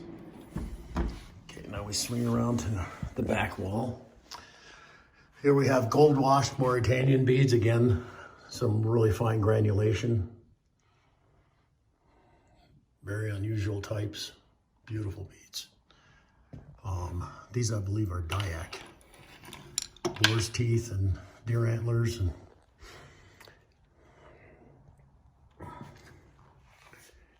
most of these beads have something to do with metal, either, not all of them, but we have bells, European bells made into necklaces, Ecuadorian spindle whorls. We have some beautiful rosary beads. This type of bead has always been one of my favorites. It's called Memento Mori. It has a skull on one side, Jesus on the other, carved out of ivory, old, very hard to find. Really incredible beads. These beads are made out of wool and linen and different types of textiles. Really cool necklace. Again, metal beads. I don't know much about metal beads. I have to contact friends of mine. Here we have one of my hang tags. So now let's head over here into the main body of the museum. We have trays and upon trays of all types of agate beads and carnelian beads and ancient stone beads.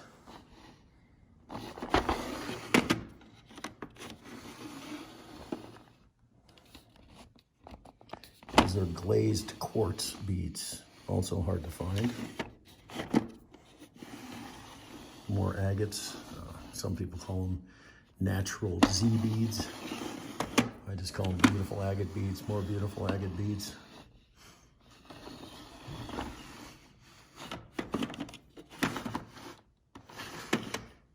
We have altar beads, coral beads, ancient Chinese beads, ancient Sahara granitic schist beads. We have very rare Venetian blown beads. We have modern chrysoprase beads made by a friend named Dean Webb, beautiful.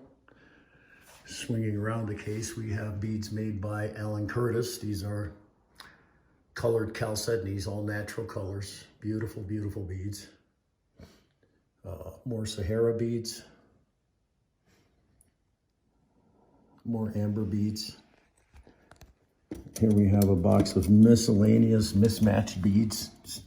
Fossilized sea urchins, all different stones. Some very, very pretty beads in there. The big showcase has case after case of beads. Of course, what would you expect in a bead museum? Here we have a 1920s assemblage of Arizona turquoise with a jacla. This is an unusual piece from the 60s. It is a sort of sample card of bracelets with lots of different Venetian beads on them. Pretty interesting. More agates, ancient glass, agates, inexpensive and cheap Z beads. Here's a nice Mexican piece. Venetians.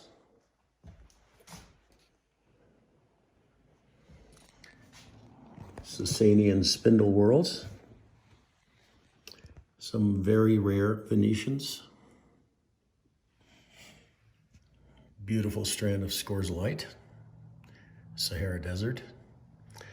Back here is a strand of graduated colors of agate beads from the Sahara Desert. That took quite a while to put together. I'm going to say maybe 10 years worth of sorting and high grading.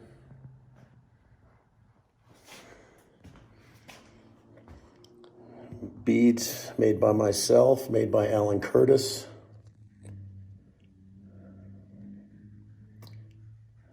A few ambers, but mostly colored, natural colored chalcedonies. Beautiful agates. Coral. Nice strand of coral. Now we have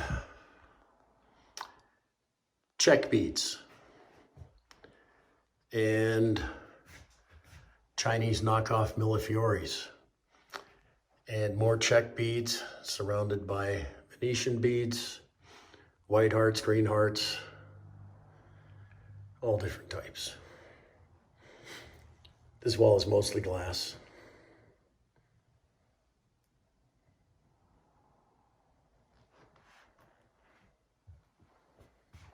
We have the phenolic resins, Germany 1920s or a little earlier, a little later.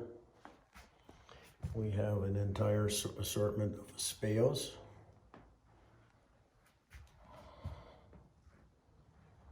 Again, mostly glass, a lot of Venetian glass. Back here are the organics, shells from Mauritania, fossilized mammoth bone, fossilized mammoth ivory, again, more fossilized ivory.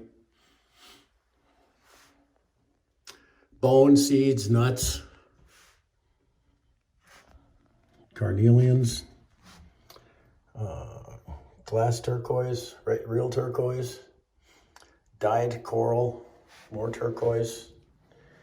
Some people call this African Amazonite. It's a feldspar, but it's not a lot of Amazonite. It just has a green color.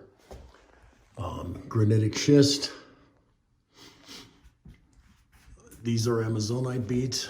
These are beads from the Sahara Desert.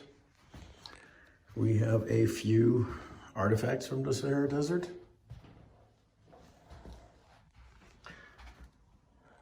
Here's the back wall of the museum part. And we have an original bead museum, Glendale, Arizona, with a corner missing. The timeline, the Louis Dubin timeline that I rescued from the bead museum, and many more beads on the walls. Many more beads hanging below the walls.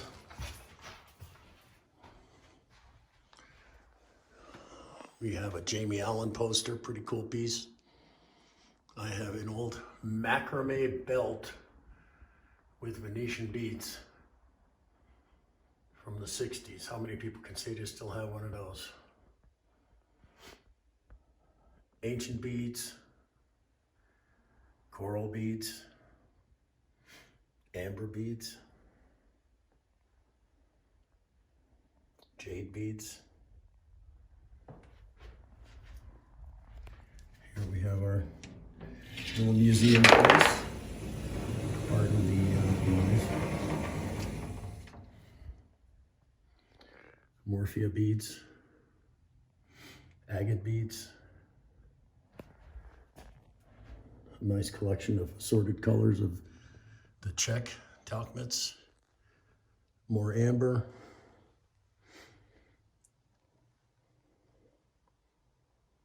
Boomtech, gem silica, Burmite, Pew culture or Tertzil. Interesting chevrons. A giant Art Seymour on loan from Alan Curtis.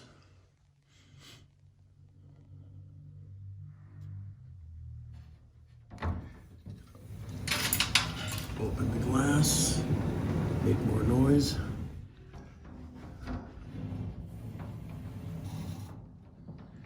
Agate beads, amber beads, agate disc beads, tire beads, Pamaraca with a monster center bead, beautiful piece. These Islamic look-alike feather beads that are actually Venetian are really, really beautiful. What a gorgeous strand that is. More real pretty agates. Very old. Side drilled beads.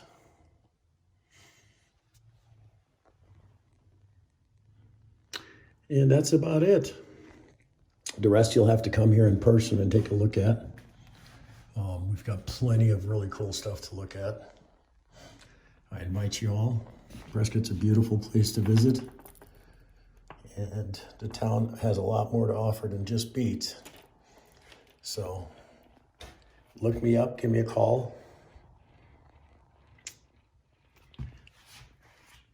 And have a great day in the bead world. Thank you all for coming. So thank you. I'll put my video on as well.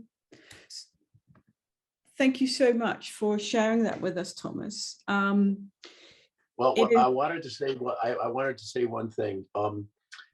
Things are a little bit disorganized still. It's a soft opening. We just recently got certificate of occupancy. It's been a 3-year project, and just in the last few months, we were able to start putting the showcases in and start hanging beads and things like that. So I'm still very disorganized. As you can tell, there's a lot of stuff that I have to sort and put into their proper place and things like that. I've been focusing on mainly Sahara, Mauritania, Niger, Burkina Faso, those type of beads from those areas. But it's a labor of love, and I'm working on it. And forgive the mess and forgive the fast, the fast-paced video. It's my first time doing something like that. So anyway, but anybody is welcome to come and visit. We also have online on Facebook. We have a great group called Bead Collectors Helping Bead Collectors, that we would like to have anybody who has questions about collectible beads or wants to share their collections are more than welcome. Anyway, I love these symposiums. I've been there since the very first one in Tucson. Thank you, Robert Liu and Patrick Liu and Floor, of course, and Peter. It's always a super duper pleasure to participate, and thank you for allowing me some time. Well, thank you for sharing that to us. I think people thoroughly enjoyed it. People do have an idea for your next labor of love, and that is to make a beautiful catalog of all your beads. Absolutely, I would love to. So that is another 10 years of your life, I would think. Yes, yes. And what I can personally say, we had a few questions in the Q&A as well. How much of this is Bead Museum? How much of this is Trade Post? And what I can tell from personal experience, I've not been to your new place, but I've been to your shows in Tucson. Yes. Even a of course, it takes money to put this on, and I'm sure you would appreciate it if people buy stuff. But I know from personal experience, even if you don't have a dime to spend, Thomas will share his beads and his bead knowledge with you with joy. So that's what I. It's always a pleasure. Are you kidding me? Anybody who has a thirst for knowledge about beads, I will share what I personally know. I try to do my best. I love show and tells. Anybody who wants to come by here, you don't have to buy anything. Pretty much everything is for sale in my quote unquote museum. It is not a 501c3 where it is not a nonprofit as of yet. I am looking into that. Eventually, I'd like to catalog most of the rarer beads I have. Also, I have a Kifa bead, Mauritanian wet powder glass bead made by the women bead makers of Mauritania collection that is probably one of the largest in the world. I've been focused on that since the early 70s. Over 6,000 pieces just in that collection alone. I would love to put together a book or a presentation on that eventually by itself. So, and like I say, anybody is welcome to come by here for anything. So on that note, I am going to leave you there because we are running late. Perfect. And it's I like to not make it a habit of mine to run late, but there's just so many amazing things. So thank you so much, Thomas. And thank you everyone for joining. Thank you. Absolutely. One day in person again. Let's make it happen. Hopefully soon. Okay. I'll shut down now. Thank you. You can go and shut down, and we will go to our final presentation. So everyone, we are running about 20 minutes late, but I am pretty sure, and I can tell from how many people are still here, that a lot of you are also looking forward to our final presentation. And our final presentation is from Amy Lemaire, who lives in Brooklyn, New York. And what I truly appreciate about her work is that she goes beyond beads, and she also is, same as Thomas, but in a very different way, is very eager to share her knowledge and her art with people. So Amy, I'm going to ask you to come on here. And I will spotlight you so everyone can get a good look at you. So thank you very much for joining us, and thank you for being patient and being last. I saw some replies from people who said, we are not going anywhere. So take it away, Amy. Hi, everybody. My name is Amy Lemaire, and I am a contemporary glass bead maker and also a visual artist. And beads feature prominently in my work as individual objects, but then I also use them in larger arrangements of sculpture, performance, and installation. So I'd like to share with you today some of those works, and also how history, particularly the history of beads, inspires those individual works. Okay, so this is going to be difficult without notes. Okay, so I will show you a little bit about my process. So I am a flame worker. I work with glass, and I learned to work glass mostly from books, from reading books, because when I started 25 years ago, there were not schools available, or I didn't have access to other glassmakers to teach me. So I learned from books and magazines, and from reading a lot of the research that some of the previous presenters are working on as well. So for me, learning the skill of being a glassmaker also included learning about the history of beads all at the same time. So for me, those two things are very much tied together. So here's an example of me working at my flame. And I just want to give you a little idea of the process. So here are some of my contemporary glass beads. I make beads out of a variety of different types of glasses. And as we know from some of the previous presentations, you can, through an archaeological lens, look at glass beads and gain a lot of knowledge from those objects by looking at the type of glass, the forms, the technology that was available, and where they're found. And so I think about all of those components as a contemporary maker. And so here we have a picture of some large beads that I made recently. These are made using borosilicate glass. They're very large beads. They're about 3-4 inches in diameter. And borosilicate is a very contemporary type of glass that is being manufactured from scratch in the United States for the American glassworking market primarily, and then exported around the world. And so I choose to use those colors in that type of glass because for me, as an artist, I like to choose my materials smartly. And so I picture in the future archaeologists looking back and trying to get information about how the world was by the beads that I've made. And so I want to choose a material that comes from the place that I am working. So that's a little bit about the material chosen here in these beads.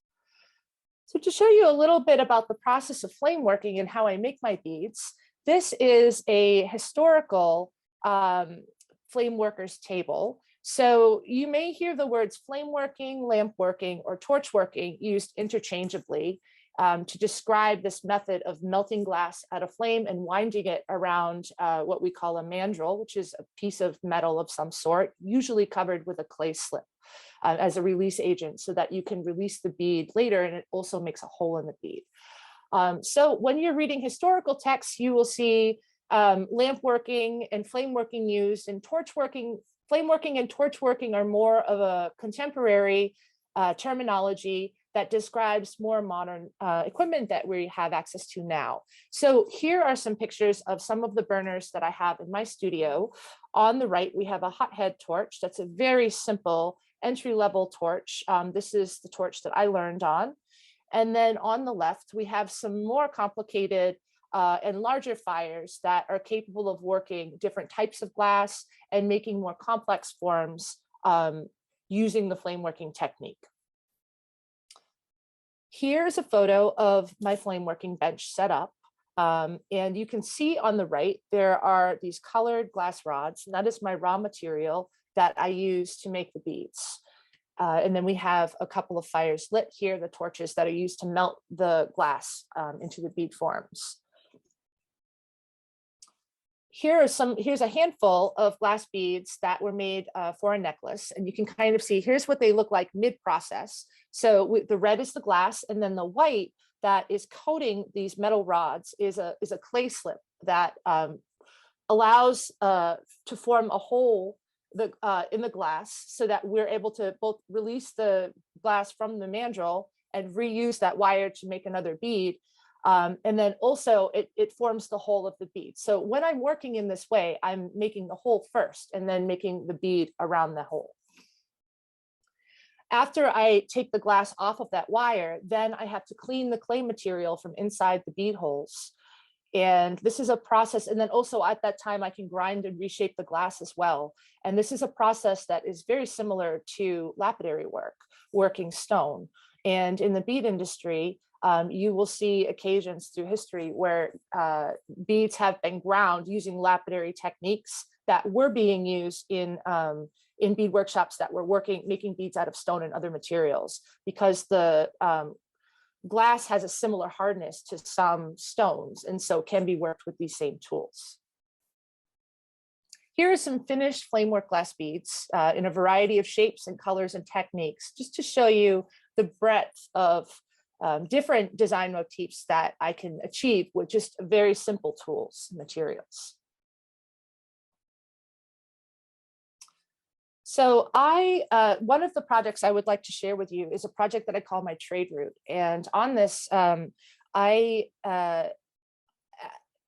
for a period of about 6 years, I made a trade route for myself where I was traveling to different cities in the United States, mostly between institutions. And I was also making a lot of glass beads at the time and using them as my own currency. So I was really thinking of this as a modern day trade route, and what would that look like in the 21st century? And so for me, the beads became my unit of currency, and I traded as much as possible when I was traveling along this trade route. I traded for mostly services, so accommodation, business card printing, medical services, meals, accommodation. And I was able to enter into barter relationships with a number of individuals and also small businesses. And then as I would revisit these sites on my trade route, I would be able to strengthen these trade relationships and kind of elevate the value of my beads. Here are two of the maps of my contemporary trade routes. The first one on the left was the early one, and that lasted for about 2 years. At the time, I was based in Louisville, Kentucky, which is kind of in the center here. And about every month, I would travel up north to Chicago, and then also east to the East Coast, to New York City, and sometimes Philadelphia. And the locations on my trade route were primarily institutions where I would also teach bead making, teach a little bit of glass history, and then also sell finished work like jewelry. So as I was traveling is when I would use the beads to kind of supplement my income and trade for other kind of things that I needed to live my life. On the right, I relocated in 2012 to Philadelphia. And so my later trade route, which lasted for about 4 years, was primarily traveling between New Jersey, Philadelphia, and New York, again, between institutions where I was teaching bead making, teaching history, and also selling finished objects, mostly jewelry in the contemporary jewelry world. And then the individual beads I would barter along that route as well for accommodation, services, things like that. So this was a really interesting exercise because every time I entered into a barter with somebody, for one thing, not everybody wants to trade with you. So that was a very humbling experience. But also it just really made me think about value in a different way, and how, value is really a negotiation, and the currencies that we use as money, like the dollar, or all of these different currencies that each country has around the world, it's really always in flux against all of the other currencies. And so when I was trading with my glass beads, I was reminded of that every time that I would enter into a trade, because I would have to negotiate with the other person I was bartering with for the value of those beads every time. So I learned a lot from that experience. And here are some of the individual beads from my trade route series. Each piece was signed and dated and really exists on its own as a miniature sculpture. And because I was spending so much time traveling on the road, my artwork became very small and pocket-sized in the form of these beads. So I see each of these beads as a finished sculpture that then goes out into the world. It's almost like as I'm living my life and traveling around the world, I leave beads in my wake. And I feel like that's maybe how travelers along trade routes in past time periods may also have maybe thought of their beads as well, kind of leaving these strands of beads in their wake as they travel around the world. And I very much like the idea of that. And I like being able to connect my personal history to other trade routes and other traders and other travelers from different parts of the world throughout time. So these beads here, Right Bead Group, are inspired by, they're inspired by these pieces here, glass flowers made by Leopold and Rudolf Blaschke, who were really well known for making botanical replicas out of glass. And they were active in the late 1800s to the early 1900s. And they made replicas of flowers and also undersea life for the educational community. And the purpose of these was to extend, so a flower will only last for a certain amount of time, say a week, right? And if you have a glass model, you can look at that flower and think about that flower for an indefinite amount of time. So these models are really important in kind of extending time period of natural specimens for study. And so when I choose to replicate natural material, natural like seed pods in my work, it's coming from this tradition of using glass to extend the time of nature so that as humans, we can think about it in a longer period of time. And here are some of the other beads from my trade bead series. Around this time, I was also making finished jewelry as well. So these are some of the large necklaces that I was making. And one of the things that I found interesting about making like a huge quantity of glass beads is I really started thinking about the labor involved and about how, you know, what I'm really doing is transforming raw materials into something that then has value, right? So in a way, the labor is what adds to the value in the way that when you have minerals, it's human labor that is transforming that mineral into a polished gemstone that's maybe cut or suitable for jewelry.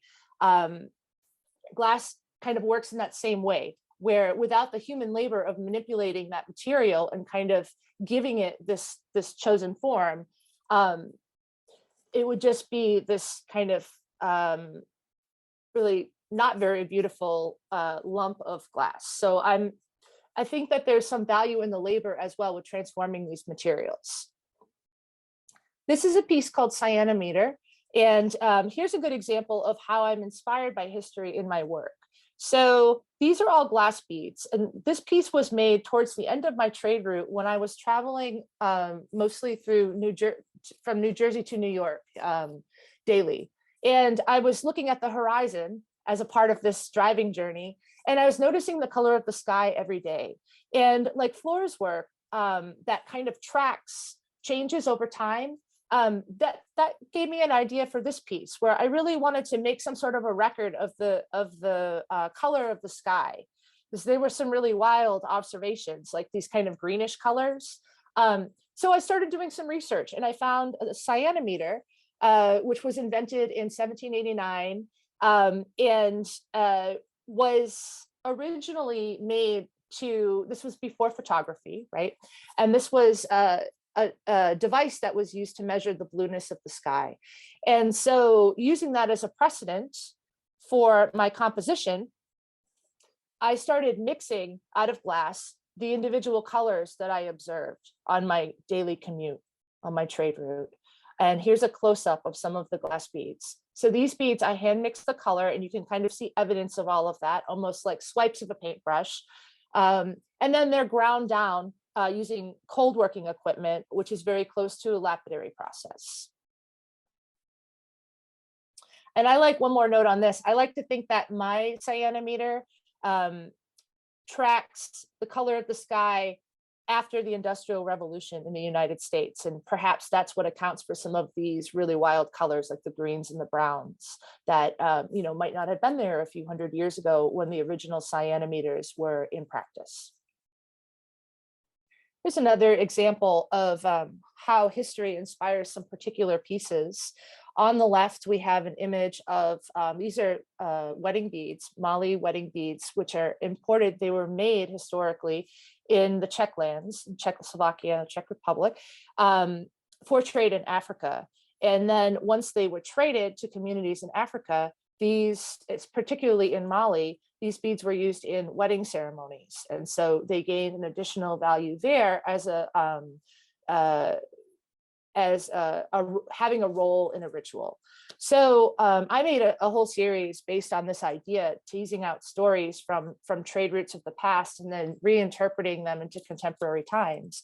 And my role as a bead maker is to make the beads, and then I put them out into the world.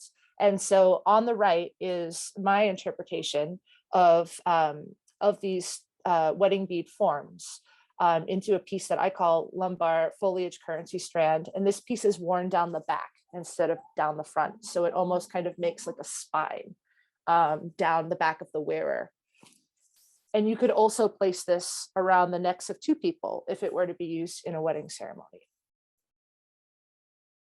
So here are just a few other, I wanted to give you a couple of different ideas of some of the other bead forms that I was working with that kind of also touch on some of these ideas of using glass to extend the time period of nature, right? So extending this, the length of a flower blossom, say, and using glass to kind of replicate some of these materials in nature. And then also some of my beads have this kind of architectural element to them that's very much inspired by glass, the application of glass in architecture. So this piece here, architectural distortion strand, really kind of stems from the history of architecture. So in my work, beads will take on several different compositions. As we've seen, sometimes an individual bead will be a finished sculpture. And then also sometimes I will make beads in a strand form, which I really like this form of the unbroken circle, this ring. And then also in recent years, I've really become interested in this idea of a bead pile.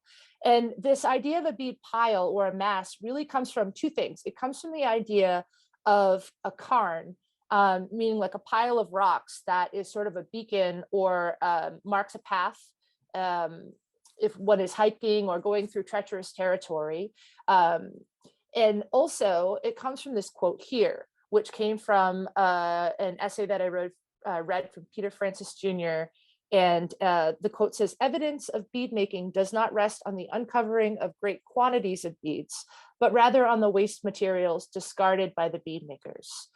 And as a bead maker myself, that one sentence really made me look at my raw materials differently, and look at, my workbench differently. And it made me think about, archaeology. And in the future, if there was some archaeologist who was looking back on my workspace and trying to glean information about my time period, my historical moment that I live in, what would they think?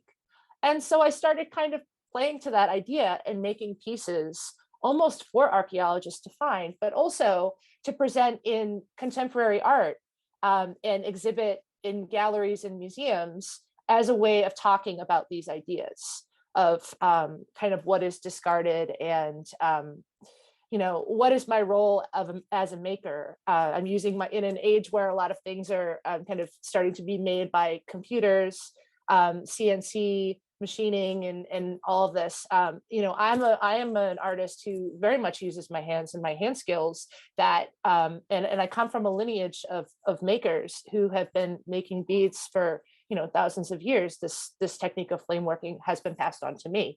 And so I take that responsibility very seriously. And these pieces really reflect that for me.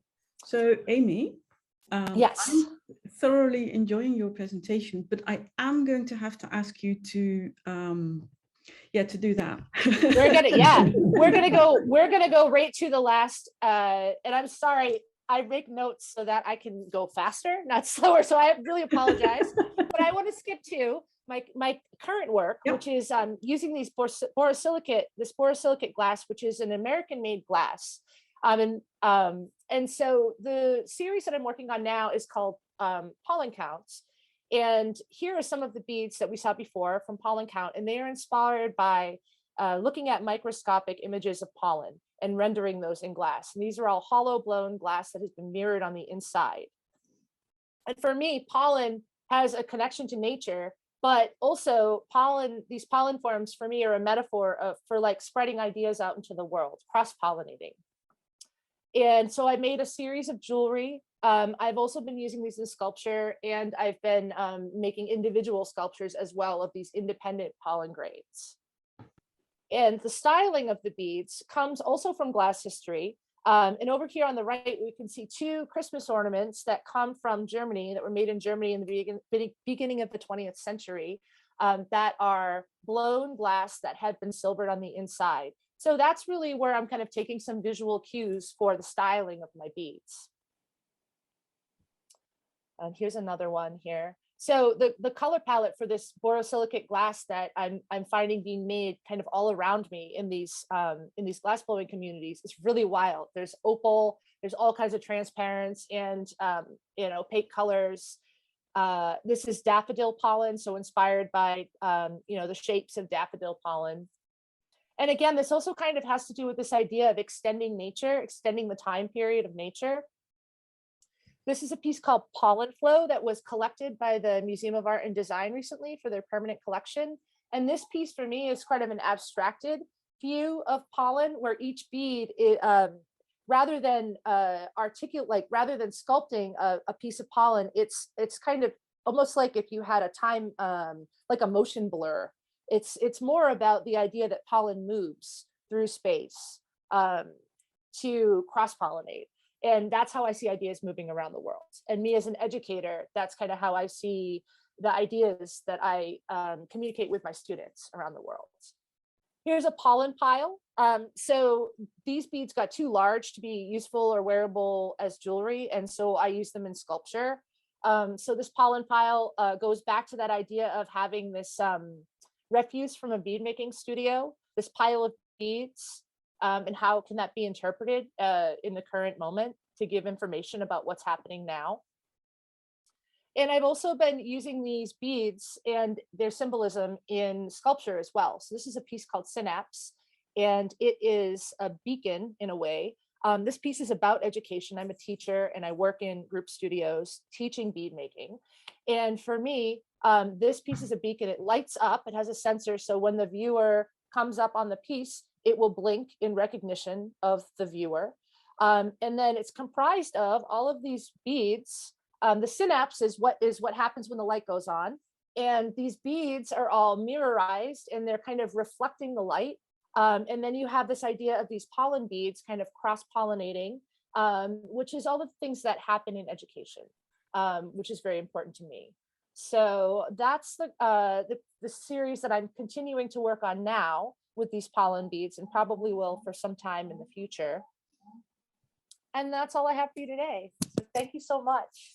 Well, thank you for sharing that with us. As soon as I mentioned that you kind of, so as soon as I mentioned that we were going to have to start wrapping it up, people are like, no, but wait, this is really interesting. Oh. Well, thank you. So we have one main question, and if you could, I will do that for you. Stop sharing. So one of the questions that we have is a little bit about the technique. Are they made in a mold or are they individually shaped, or is the combination? So for the most part, mine are all individually shaped. I also make my own sculpting tools, which that's a whole other lecture. I'm starting to use mold making a little bit, but I don't really want to get too close to those Christmas ornament forms. I want there to be some sort of transformation that happens. And so for that reason, I've been hand sculpting all of mine. Yeah. And the other question is just purely personal. Peter and I have literally just today booked our flight to New York. We're going to be there in the summer, and I'm not sure what I can barter with just yet, but I will for certainly be bringing stroopwafels and hoping to, so Dutch biscuits, and hoping to meet up with you, because it feels like we should talk more. I agree. And I just want to say once again, thank you so much, Flor and Peter. And I'm so pleased to be plugged into this community, because I've been pretty much working kind of in a little bit isolated from the bead community for the past 25 years. And so to be plugged back in and to have the honor of sharing how much this community has impacted my work is really important. So thanks so much. Thank you. Thank you so much. So that was the final talk. I am, there you go. So that was beautiful. I am so, and I'm going to, wait a minute, just a second, remove that spotlight. There we are. There, so it's all me now again. I'm just, my head is buzzing with all the different ideas, all the beads I've seen, all the bead history. What a wonderful combination. And I think it really tied in well together. So what remains is for me to, first of all, make an announcement that I was asked to make by Stephanie Tamalin from, who lives in London, who is from the Bead Study Trust, and will be posting the actual announcement itself in the chat. It is specifically interesting for those who work in bead research and who work in jewelry history. And I will make sure that you get to read this announcement as well in the email that I'm going to send to you. Is getting longer and longer. So this is an announcement from both the Bead Study Trust and the Society of Jewelry Historians, where the Bead Study Trust, for those who know it, and I think quite a few of you would, has been a great resource for research and several publications on bead history and techniques. And the members of the trust have found a new destination for the fund and for the publications. So this is in particular interest for those who study beads. So I would hope for you to keep an eye on that. Furthermore, what is very important for me is to say thank you to the presenters who have put their time, their energy, and as you can tell, I think from most of them, a lot of their soul into making these presentations and sharing a little bit of their world with us. So thank you so much for doing that. All the contact information for these people is currently in the chat. Also in the chat, it's busy in the chat at the moment. Also in the chat is a list of all these links where you can find more information. So do connect. There's a lot going on in Facebook as well. You're welcome to ask me if you have any questions on people to reach and things to learn about. So these are some of the really interesting links that will keep you busy for a while. So this was a lot of wonderful presentations, as well as a lot of me talking, and you have been very quiet. Well, you've been in the chat, but a lot of you have been very quiet, which you didn't have any options, but there you go. So what we are going to do is you get to chat amongst yourselves. We cannot do that in the format of this webinar. So you will both be getting an email and we are putting it in the chat. We are moving for those who still have time and want to see if they can chat in a smaller group with each other, talk about how you were inspired, what new information you got. So click on the link that Peter provided and then we'll provide a few times. It's going to take a while because I have to finish this one first, and then you can go there and we'll put you into little groups to chat with each other. Peter has also shared the link for those of you for the tip jar, for those of you who are able to perhaps make a small donation so we can keep up doing the Bead Symposium next year, maybe live, maybe online. And I can already tell you, if we're going to be doing it live again, woohoo, we will make sure to also have an online version as well. So for now, I will probably see some of you. Vicky wants to know about my necklace. My necklace is all beads. I just finished it the day before yesterday, and it is inspired by plant cells that move and grow and do interesting bits. So Emily's tired. It's 9:25 p.m. It's 10:25 p.m. here. We're still going, but I have had my dinner. So I'm just looking at people in the chat. Anyway, thank you. You will be getting an email. I will see some of you in the meeting that Peter has posted a link to, and you can also find the email. Give us a few minutes to wrap this up and we will see you there, and it will also all be found online. Thank you so much, and see you soon. See you next year. See you on Facebook. See you in the after party. Bye.